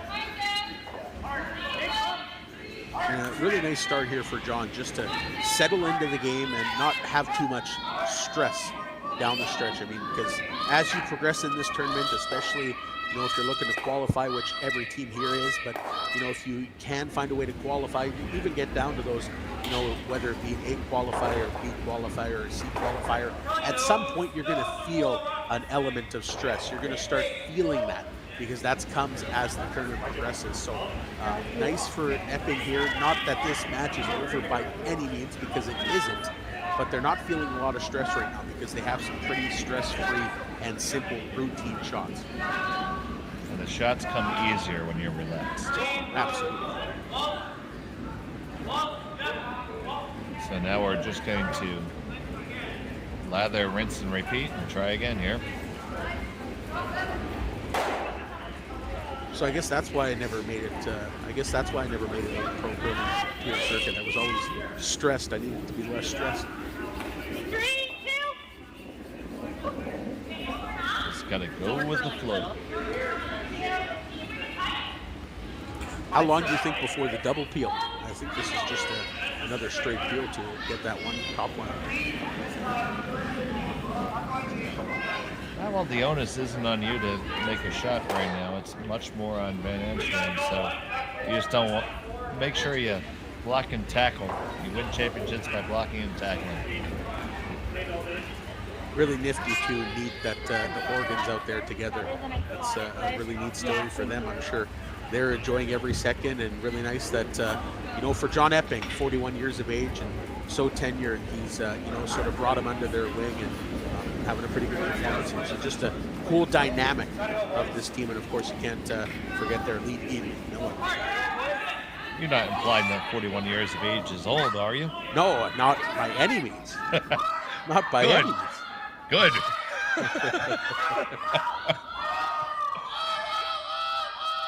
Now I think you might see enough angle if you can make it over the top and clear everything. Yeah, I think that's exactly what they're thinking. Yeah, I think Epping just shook his head as well. Gave the final call. So we're going to see some heat on this one and perhaps some action. A couple of rocks flying.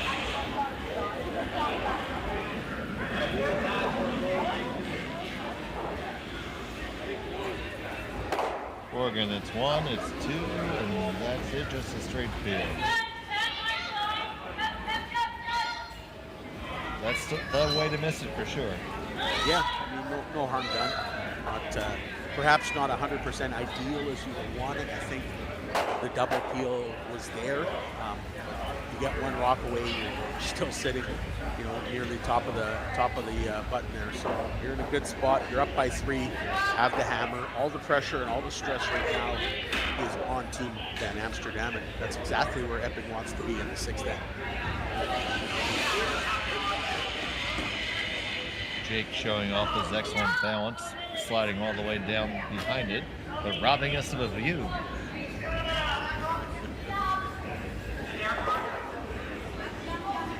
So I think they're coming. Are they coming to the button here as well? I mean, at this point, there's no real other options. You have to try and put it in a spot. Hope that Epping can't get there, which Epping has been able to get to everything today. It's been pretty miraculous. I know I popped on the broadcast in the 3rd end. They have not missed many shots leading up to this, and it's not that Van Amsterdam's team has missed a ton, but the misses they've had have been big misses, like that double attempt back a couple of ends ago when Team Epping stole 3. So it's just the magnitude of the misses have been a little bit bigger for Van Amsterdam, and that's why he's in a 3-point hole. Yeah, John's only miss came in the 2nd end, and he hasn't missed a shot yet since then.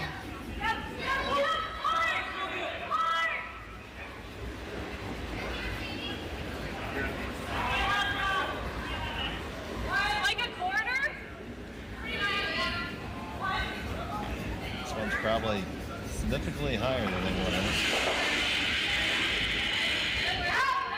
Yeah, just the weight again, I think, Dave, because the brushers, they were on that pretty early, and I think they drug it a pretty decent amount of weight. So I think just once again, the Van Amsterdam's team, I think they've just struggled finding that draw weight.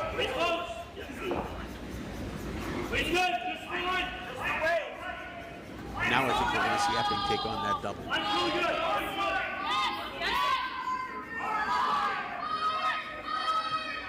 I don't think there's anything, even a miss here. I don't think anything can. I mean, unless you cross the face and run it back on your own blue, which would just be catastrophic and unfortunate. But I don't see that happening. And even if you do, you're going to have a shot with your last, most likely. So here we go. John Epping with his first of 2 in the 6th end. Just going to peel off the top. But really nowhere to hide here. Nope.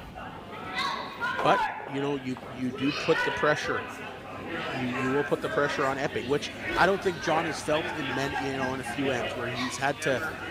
Sure, it's likely not going to be a high difficulty shot, but still, your last rock of an end is never simple, especially when you have to draw 4 foot, draw 8 foot. You have a lead. You don't want to try and crumble. So whatever Van Amsterdam does here, they have to find a way to do it properly, get it in the right spot, and then hope that Epping makes a miss. I mean, I think right now you're in hit and just hope mode.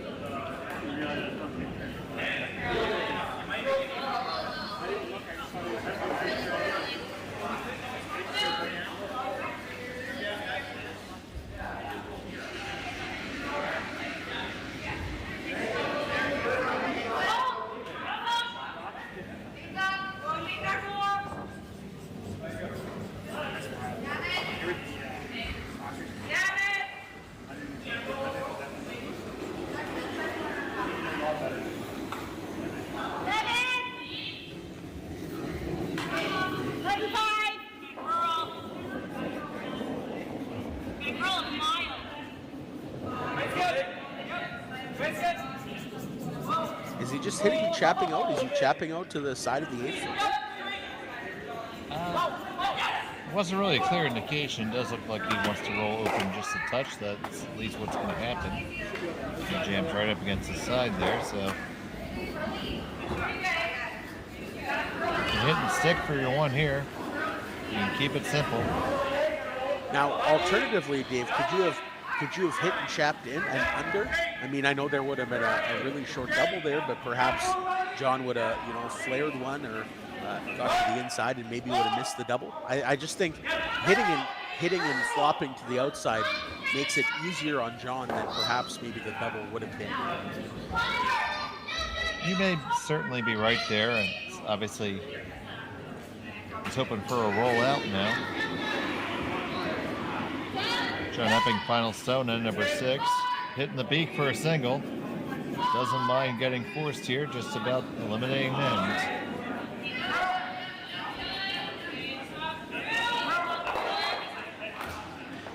And we got this one, no problem, so it's a single point for John Epping. And they carry a 4-stone advantage going into end number 7. We'll be back from High Park after this. Hey, all you curling fans sitting at home watching the Stu Sells Toronto Tankard here at StuCurls.com. Look, High Park's just down the road. We're here in the Junction.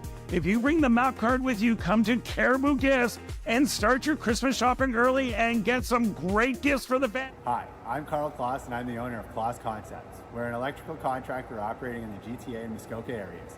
Kloss Concepts is the proud title sponsor of the Toronto Tankard Series. We would like to wish everybody good luck and happy curling.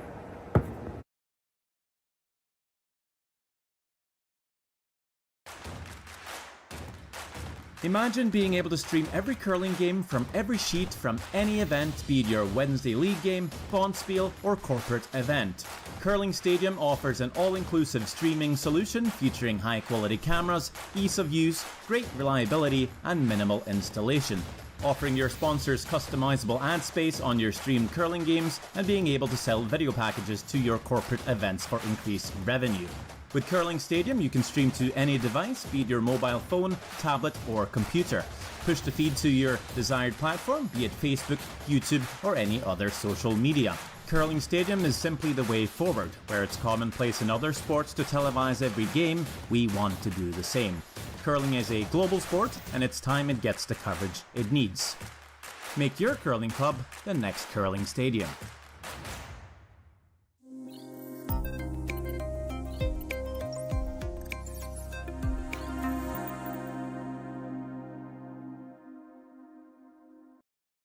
We've already counted up. Back here in Toronto at the Stu Sells Toronto Tankard, 7th end action.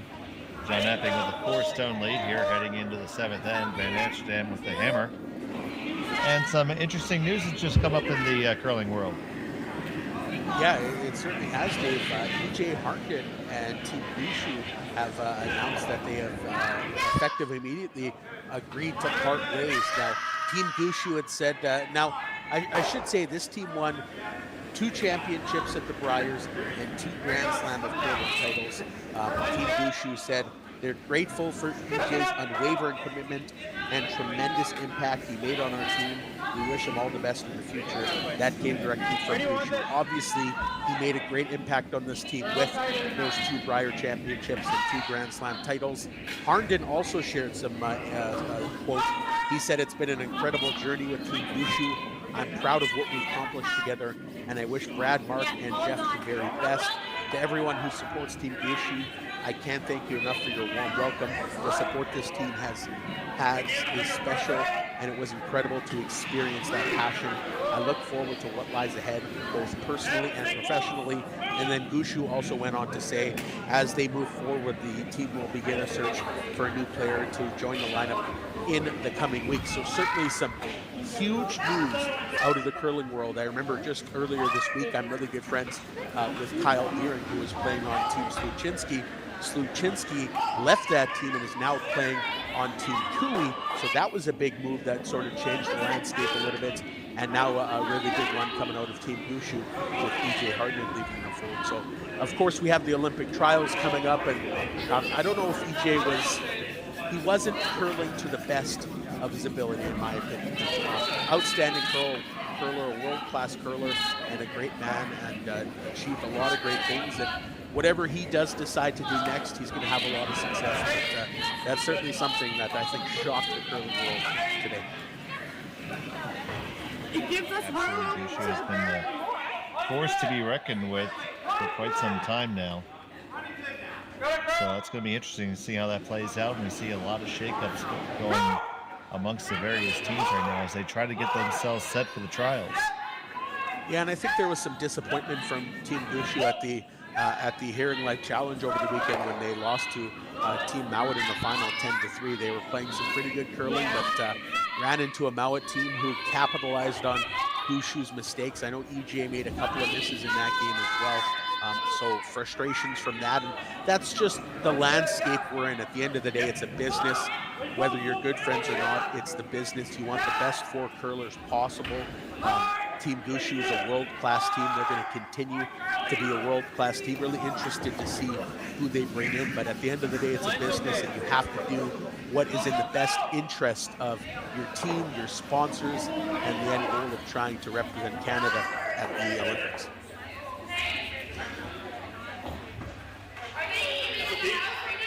So it'll be very interesting indeed. Take a look at some of the other games going on right now. On the women's side, Hardy is 6-4 over Burns. That came the 8th. Rana 5-4 over Markle. Man 5-4 over McMillan right now. And Fournier is 4-2 over Ferris in their other men's game. And we are at a 7-3 score right now. And the Peel Parade continues. Yeah, this is just cleanup time. Those lemons are going to be being escorted out of Grocery Aisle number 1, and that's just sort of what's going to continue to happen here. Amsterdam's in a tough spot. It's tough to generate any sort of momentum when you're down by 4 against a real good team in the 7th end. They're gonna give it their all, but Team Epping just has shown no signs of slowdown, and they've capitalized on any errors that have been presented to them.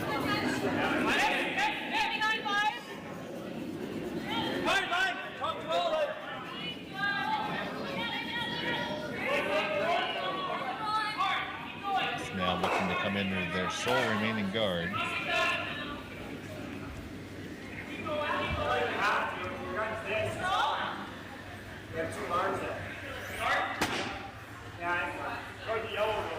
Does not reach the rings. Double peel attempt is going to be coming.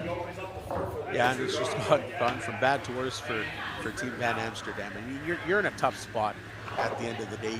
You're climbing one of the tallest mountains against a really good Epping team, and you have to be perfect, and you need your opponents to miss a lot. And they haven't missed for ends. They haven't missed very many shots since I joined the broadcast. I believe in the back half of the second end. So I mean, you can't expect Epping to miss too many shots down the stretch.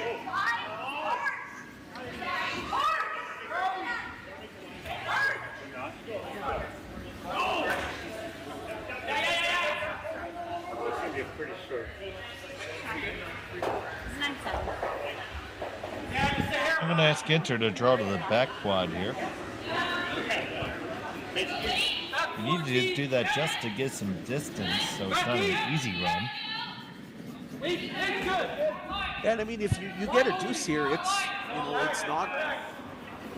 tough, but you can try and manufacture a steal of 2. But yeah, you have to get a deuce here. Anything less than that, but Ginter, comes up, and that's just another uncharacteristic error, I will say, because Jason Ginter is a very good drawer. He's a very good player, but over the last 3 ends alone, he's had 6 shots, and I would say he's had probably 4, maybe 4 or 5 of them have been less than desirable. We'll give that a good look to see if it's a biter. From our perspective, it doesn't look like it is, but it certainly is something that could get split onto the ring, so. Do you entertain the slash at it now? You certainly could. or you just maybe keep things simple. Yep. Because if you do try and slash that one, and not like it would happen, but if you tried to slash that one, and if you ever did flash, and then that perhaps does bring 3 into play, because as you just alluded to, that little tick, bring that yellow in and then roll your second yellow in. They're still thinking about it, but I think there's maybe a little bit more margin for error with the slash than there is just eliminating that yellow in the forefoot, keeping it simple. Even if you give up 2, you're going to be up by 2 with hammer in the 8th end coming home. You really can't ask for much more.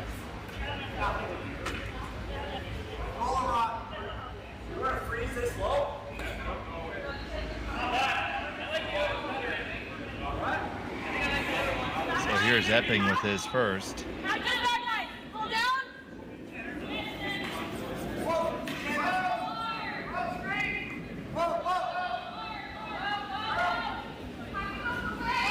Absolutely. Right on the beak, no problem at all. Settles right into the H of Asahi.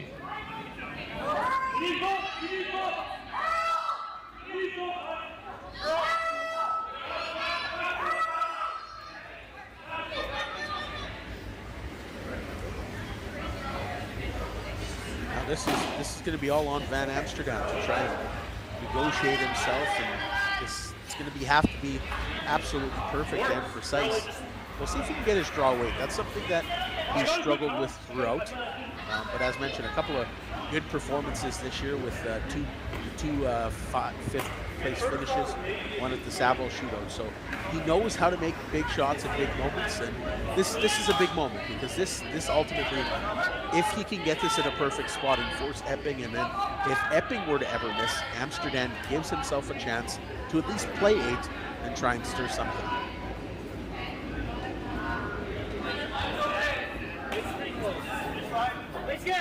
So needs a perfect freeze here. While managing the weight control, but just about laid a brim to it. Well, gonna get on it and just lock it on. Don't want any separation. And do get a small tap there. Real close, real good effort. But just that little tap, that's enough for Epping, or should be enough for Epping anyways, to slide it out, and then Amsterdam should have a shot for 1, and then it's up to them whether they want to continue on. But a good effort though, good effort from Amsterdam. I like how they're plugging away. They're not giving up. They're continuing to grind, continuing to try and force the issue. Just appears they might just come up a little bit short.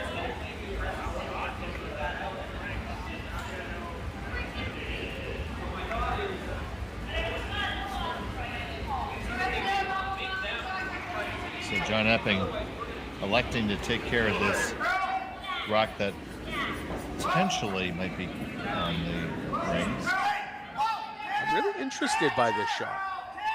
Is there not somewhere in the world where if he was outside, it didn't happen there, I understand, but couldn't he have maybe jammed that on the yellow and then Amsterdam have a shot for 3? Was that there, or is that just me thinking of something that's not there?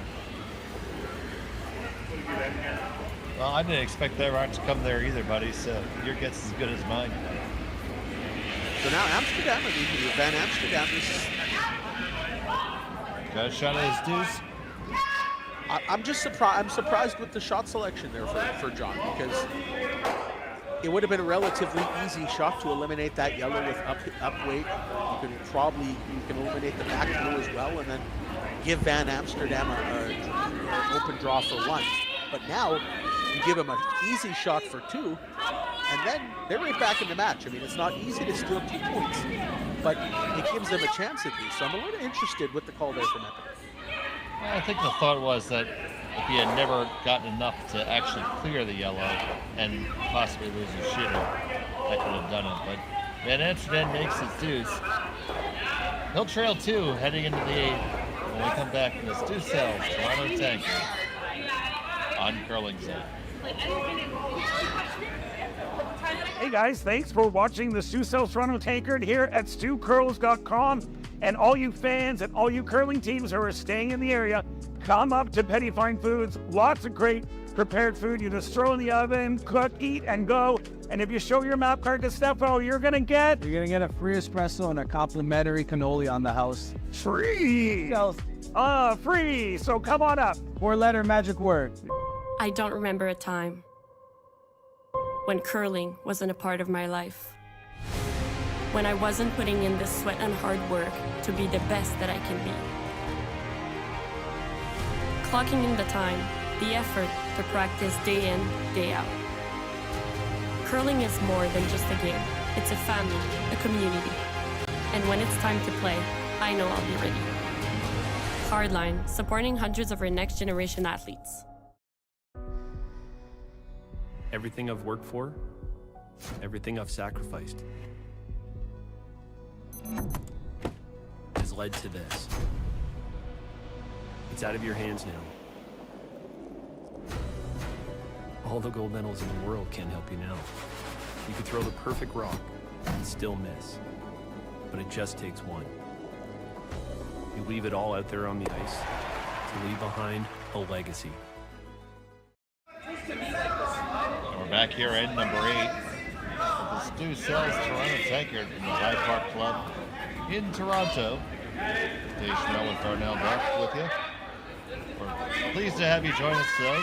This match has John Epping holding a 2-stone lead here with Hammer in the 8th. And just looking to not make any mistakes here.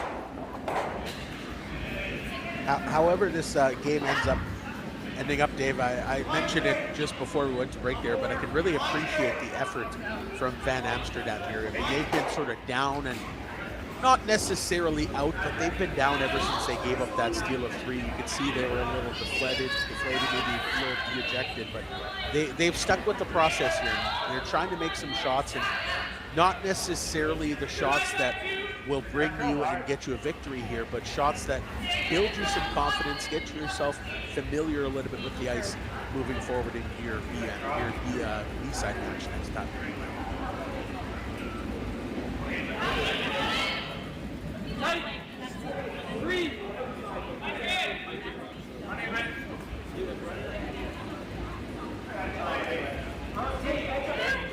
Carter Conchu in the draw underneath and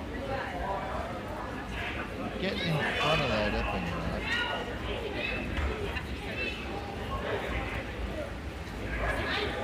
Once again, any guard is a good guard and you need a fly.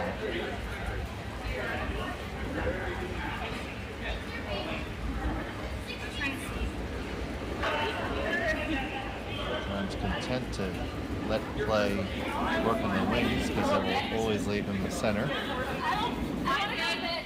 Just a veteran move from John.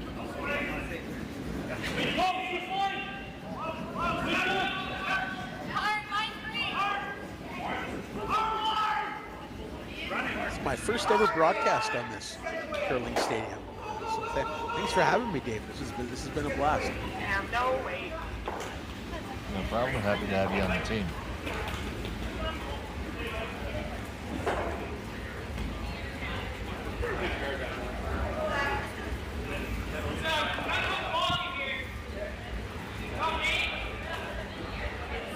Here I'm calling for the top 8 foot. Yeah, if you're Epping, you're just at this point, or sorry, if you're Van Amsterdam at this point, you have to make your shots all perfect, and then you need some luck. That's boils down to that. You need some luck. You need some misses from Team Epping.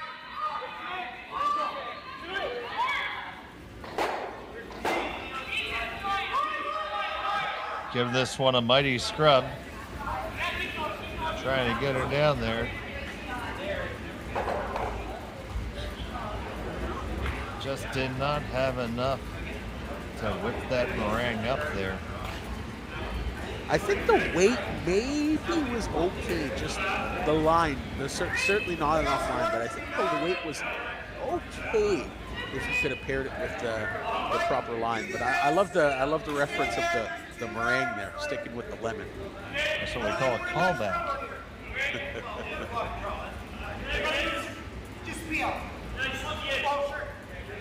Here's another veteran move, realizing that, yeah, I could certainly take care of that yellow in the glass, but these long guards are going to be the ones that could potentially cause problem if they were ever to hook another one in there. So get rid of it now while it's simple.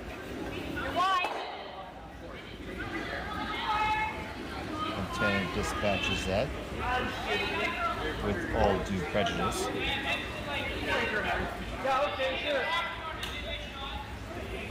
And the winner of this game will play Daniel Hosevar's team.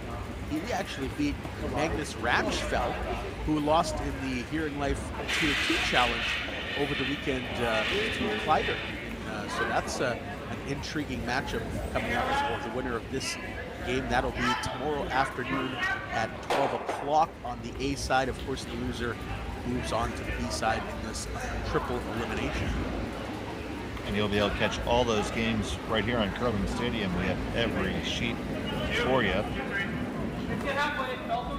all weekend long.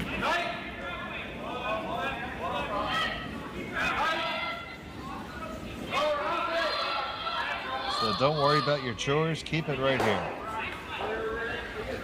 The loser, much quicker turnovers. They'll go up against Team Ramsfeld tomorrow morning at 9 o'clock local time. So tough competition coming up for whoever comes out of this match and whoever doesn't, and getting scary moments if you get to the B side, because you know one loss there takes you down to the C, and ultimately you can't lose in the C or else your weekend goes by quickly. But I'm sure Team Van Amsterdam will respond tomorrow morning. They'll be tough. Magnus Ramsfeld, a top-end elite curler, was at the Tier 2 Challenge for a reason. Always makes some good noise on the world stage as well. So a couple of top-notch curling matches coming up throughout this weekend. Certainly can't wait to be part of the action.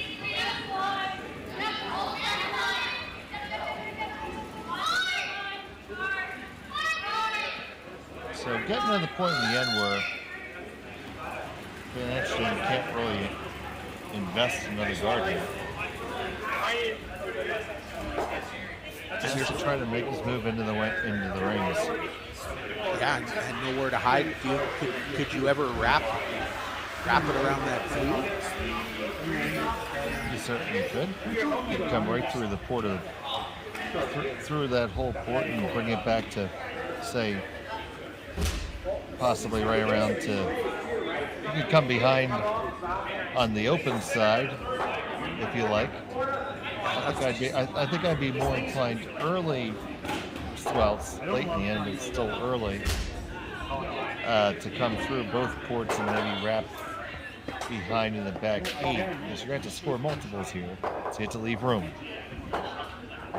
We do know Van Amsterdam's pretty good at coming through ports. If you remember, a couple of ends ago, he came through that port with Sadiq to make a real good shot that led to his one-ender a couple of ends ago. So we'll see if he could stir up any magic here.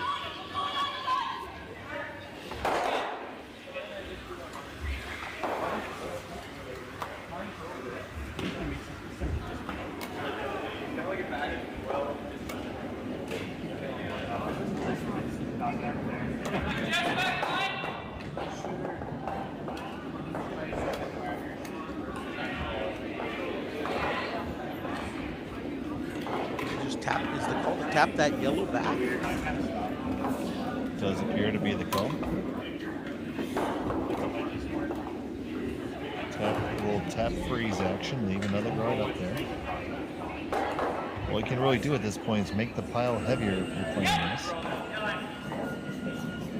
But eventually you only have 3 rocks and you have to make 2 count. So you're gonna have to make a big move here in a quick, and they're dusting this one pretty quick off the start.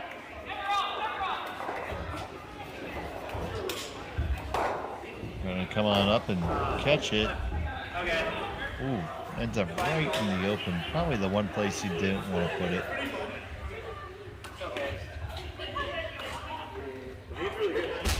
Now they did angle that yellow to the side of the 4th, and it's not shot right now, but that could perhaps get interesting. It depends what John decides. Like, I think he's coming down to take that out, but that interesting, depending on what Team Epping decides to do here, and if he can pull off the shot. Well, the other thing is, here's another pro move. He's just going to make sure he can see everything, because Van Amsterdam really can't afford to throw another guard. So by getting rid of this, he's going to make sure the canvas is open for him. Just a great curling mind. John is a veteran, been around the game for a long time, and just trying to simplify things for himself with his last shot, because as a skip, of course, you want things as simple as it can be. And it helps even more when Horgan does that. Makes the double. What a nice little bonus there. Let's take another look. Now we're just killing one arrow at a time, but it's fine. Right? Just make them all. So you just got right on in there. You caught it. Make it over. Jacob tried to lean it in there, and he got it. And I must also say kudos to our production team with those replays and all they're doing. That's pretty top-notch stuff as well. I mean, we love talking, but we can't do it without the production team. So awesome stuff done there.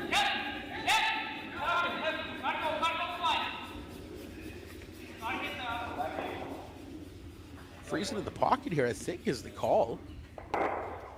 Yep, you need to use those stuns. Oh, that's... I moved it more than he wanted to, though. Yeah, there's nowhere to hide, and looks like there's a more or less routine double with how hard these guys can throw it, and this could almost seal it. At the very least, you get rid of one, and the math's going to get very close to not mathing anymore.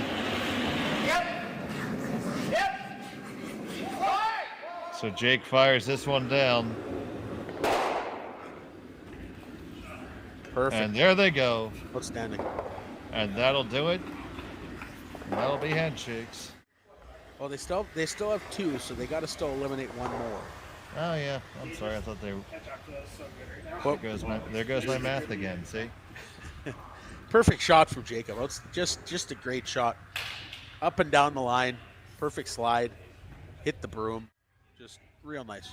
Real good effort from Team Epping all afternoon. Certainly deserving of this one, and also have to pay respects to Van Amsterdam for trying to claw away and coming close, but close at the end of the day. Doesn't amount to much. It was amazing the amount of power in that shot, watching Yellowstone just spring out the front of the house.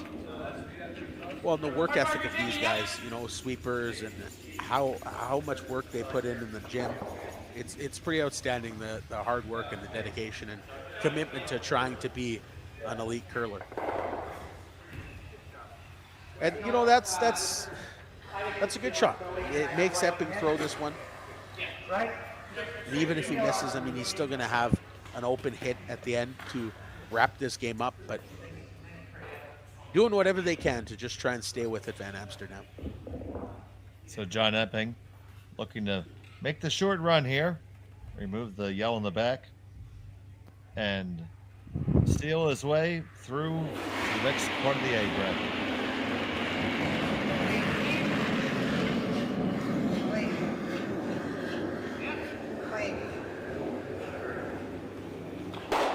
Just a straight peel.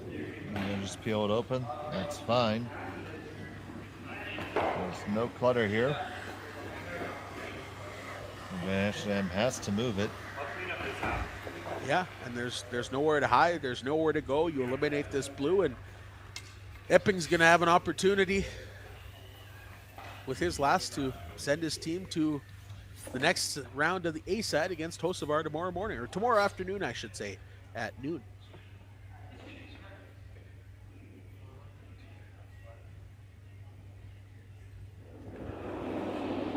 So final stone eighth end for Evan Van Amsterdam and his squad from Edmonton, Alberta.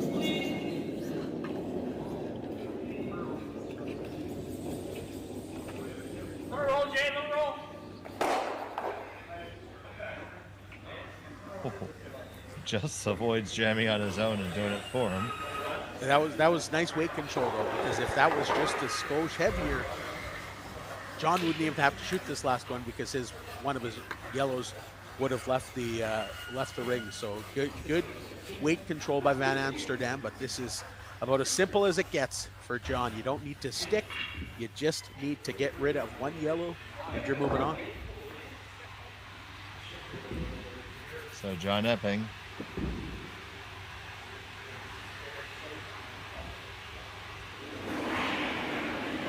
Final stone at number 8. Just need to clear one here. Clear one and you're good. Clear one and you win. And we hit. We roll off. It doesn't matter. It'll be a final score of 7-6. Put that one in the books for John Epping and his squad. And they defeat Evan Van Amsterdam. So, Darnell, what are your thoughts in this game?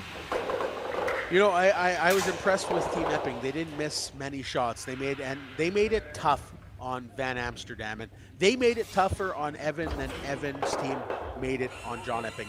You notice throughout this game, Epping had a lot of routine shots, whether they were hit and little chap overs, draws, some upweight shots, but they were routine shots for the most part. So I think if you're Van Amsterdam moving forward onto the B side now, going up against a very good Magnus Schmel team, to try and stay in the B and not fall down to the C too early, because going through the C side, like, that's a gauntlet if you get down there too early.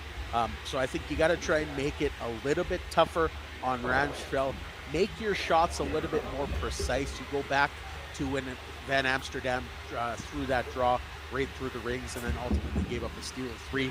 That was the difference in this game. They did some good things, but it's tough against a world-class team when you get down by 3 late in the game. So I look forward to seeing what they can do on the B side tomorrow against Schmel, and just a solid victory from Team Epping, and also looking forward to seeing what they can do in their continued A side action tomorrow afternoon. That'll do it for us right now. From the High Park Club at the Stu Sells Toronto Tankard, I'm Dave Schmel with Darnell Duff and Connor Sims back in our production. We thank you all for watching. Stay tuned for more action later on here on Curling Stadium. Hey, curling fans at High Park and sitting at home watching the Stu Sells Toronto Tankard at stewcurls.com. Look after the game. We're just up the road from High Park. Come to my house in the Junction, have a cocktail, have a late night snack, and talk about the game. Handcrafted in Canada, Hardline's Ice Pad has revolutionized curling for over a decade. Engineered with top-tier precision and durability, it is backed by an unmatched 10-year warranty. Designed for curlers at all levels to sweep effortlessly with maximum efficiency, it is trusted by the world's best curlers, including Olympic and world champions.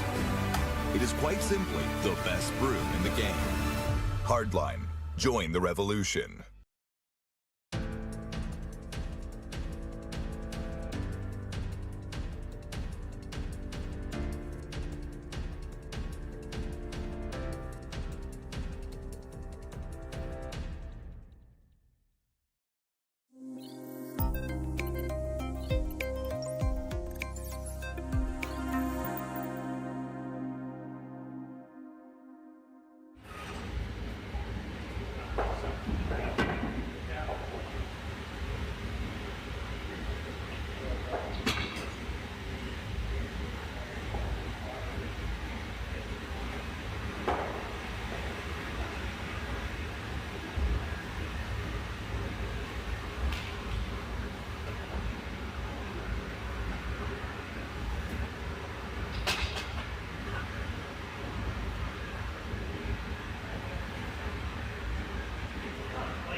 it, Max.